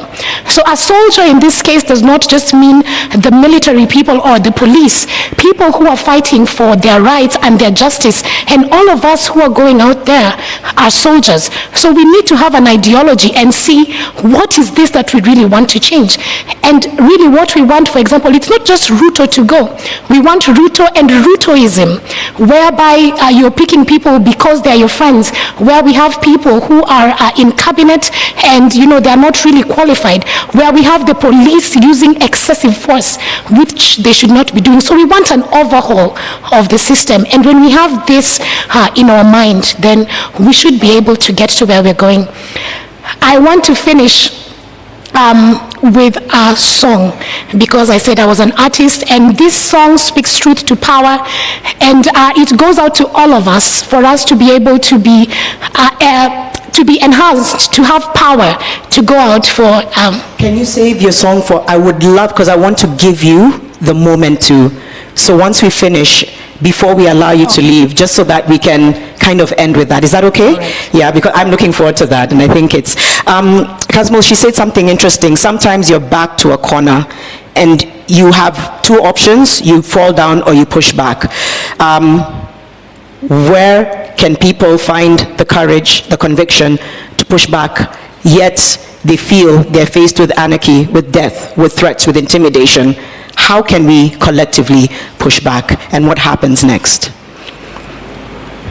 I'll start with a rather radical statement. There's this word that everybody is afraid of, the word anarchy. I don't know why you're playing safe around that word. Anarchy is a political ideology. And it is the political ideology that the government wants to push us to. And I say this because if you analyze what the word anarchy is, it's just basically anti-Rutoism. Because what the outgoing President Ruto is running is akin to what could be described as, and pardon my largesse, a kakistocratic tumbocracy. In the sense that the only way you can qualify for this government is if you're utterly corrupt, if you're utterly inept and uneducated, and if you have a name that has bedeviled this country for long. So sorry to break it to you, fellow comrades in the Catholic University of East Africa and all other school-going children, that you will never be in government because you're educated and you stand for something. Dimwits, all of you. That is what we are fighting. I need us to be alive to this reality, because that informs our now, and that will inform our what next. I used to be shy of this question, but Kenya is akin to, I would liken our beloved country to a beautiful woman in a narcissistic and abusive relationship. And asking that woman what next is after she bears her heart out to you and you tell her, wa, sauta do. It is imperative, it is incumbent upon us to, one, figure out how do we take our friend from this situation, because otherwise we run the risk of victim blaming. And a lot of the times the people who are asked what next are the victims. It has never been to the powerful people, because they know exactly what is now, and they know that up to 100 generations they will be sorted off the blood of your backs. And they use your blood to sign political deals. That's all that's needed. Kitambo, it used to be signatures. Nowadays, the more lucrative thing in my analysis is the blood of young men. Not even for rituals or anything, because you guys are not that important. I need to remind you, when you're walking around, don't you dare think that you're a human being. You're nothing in this country as a young person. We despise you and we hate you, and that is why when there are police excesses and we go on the streets, we are told, tone down. Between you and a headless chicken, I see no difference.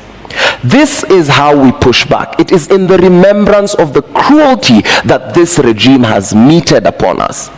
When you remember that corruption is akin to genocide, when someone steals money that was meant for vaccines, when someone steals money that's meant for higher education, when someone steals money that's meant for food, it should anger you, because there are millions who will never get to see the light of day. We push back because of the resolve we have while saying daima sisi wa Kenya. We will push back because what next looks like this. We will deal circumfoniously with this government. We will root it out. We will ensure that all these corrupt officials face the law. We will ensure that rogue policemen, and it has gotten to a point where we have to be very radical in our communication, in the sense that abnormal behavior during abnormal times is normal behavior. The state is trying to push young men and women to violence because they cannot reason. That is why the only way the state can deal with you is if they criminalize you, because they know they can manipulate criminal law. We push back by remembering the comrades that we have lost. We will push back because we are Kenyans, and as my sister and comrade Masita Rus would say, Kenya ni home. Thank you for that. Powerful statements there.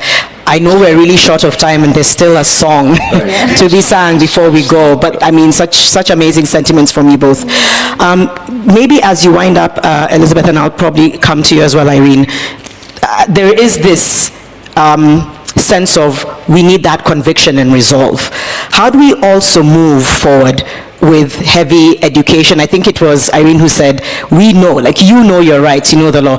So how do we then now move forward by emphasizing a lot on people being equipped with the knowledge on their rights? Because that's always been taken advantage of. That is the one thing that has been a constant.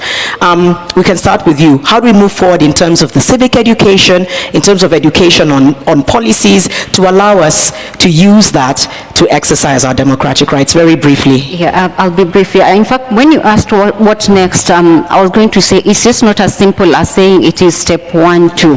Now, I'll give a simple analogy. When you give birth to a baby, do you sit there and say, what next? No, this is a process. Now, you start a process of nurturing the life. And nurturing life has a process. You start when the baby can do nothing. They talk, they walk, they go to school, and finally, they're independent. Now, here we have already birthed a revolution. Now, first and foremost, what people need to ask themselves, I don't think people are tired as such. It is just that the tactics that are being used to infiltrate the movement is what is making people lose interest in it. But I think they're very much into it. But number one is we need to constantly remind ourselves, why did it begin in the first place? Now, when you tell yourself that, and then you come to answer your question, have you achieved what got you there in the first place? If the answer is no, then definitely you have to continue. And my view is, we are fighting for the soul of this country. We are fighting for our future, and we cannot afford to relent. They want us to relent so that they can continue with these shenanigans they're up to. So we need to remind ourselves, number one, why did we begin?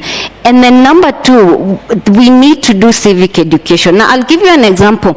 You can see these border people who are being, okay, not all of them. There are people who are infiltrating as borders, other goons.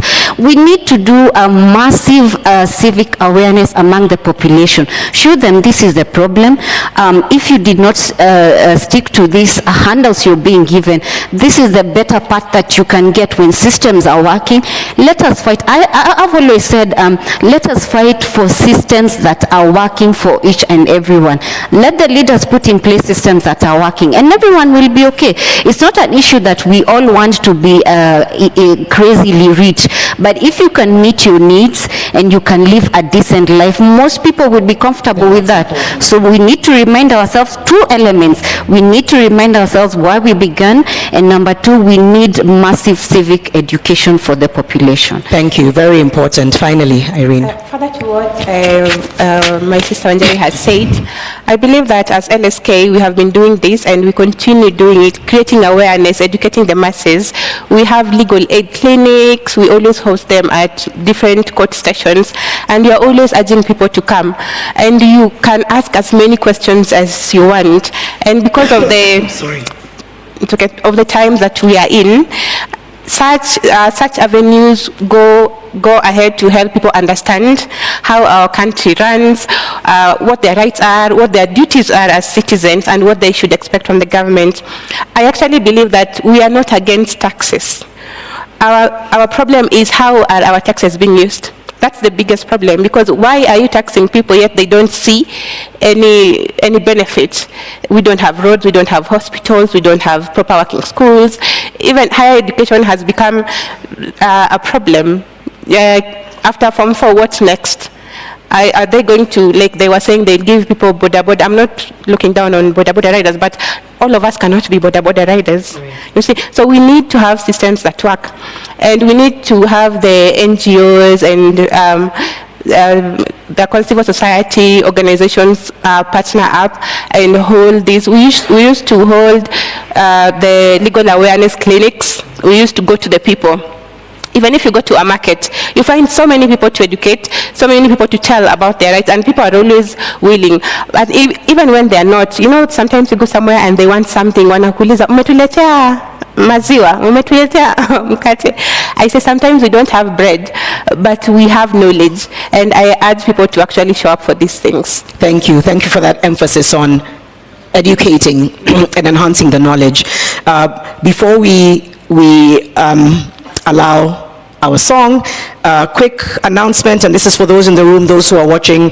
If you or your loved one has gone missing, been arrested, tortured, detained, injured, or died since the beginning of the protests on the 18th of June 2024, please feel free to record your complaint at room L4. So I believe that's now on site.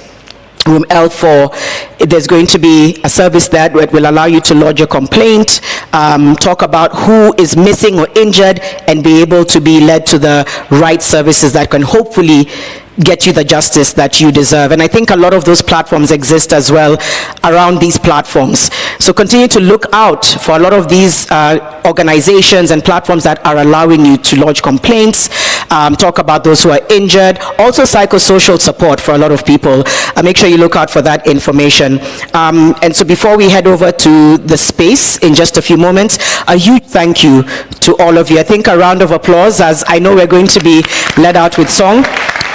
Thank you for the emphasis on resolve. Thank you for the emphasis on civic education, and thank you for the emphasis on knowing that it starts with us, you know, and that we can move that change. And so, please, over to you. Kupigwa na kupokonywa maisha hakutatuzuia sisi wananchi kunyakua uhuru wetu na haki ya jasho letu. Tumekataa kupiga magoti mbele ya hawa wauaji. Bila shaka sisi pia ni watu, hali ya utumwa tumeikataa. Tutanyakua mashamba yetu, tupiganie uhuru wetu, tuiko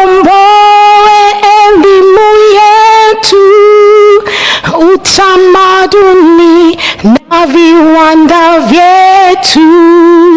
Sisi hatutaki kudhulumiwa, hatutaki tena mauaji, ili kupetuli angushe haki na uhuru zichanue, na uhuru wetu wa Kenya,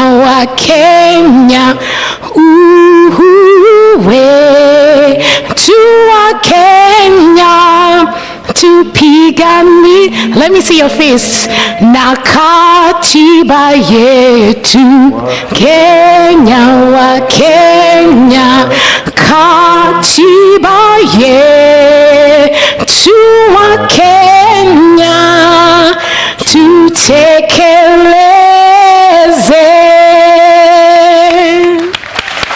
Asante sana. Asante sana. We cross over now to the X space.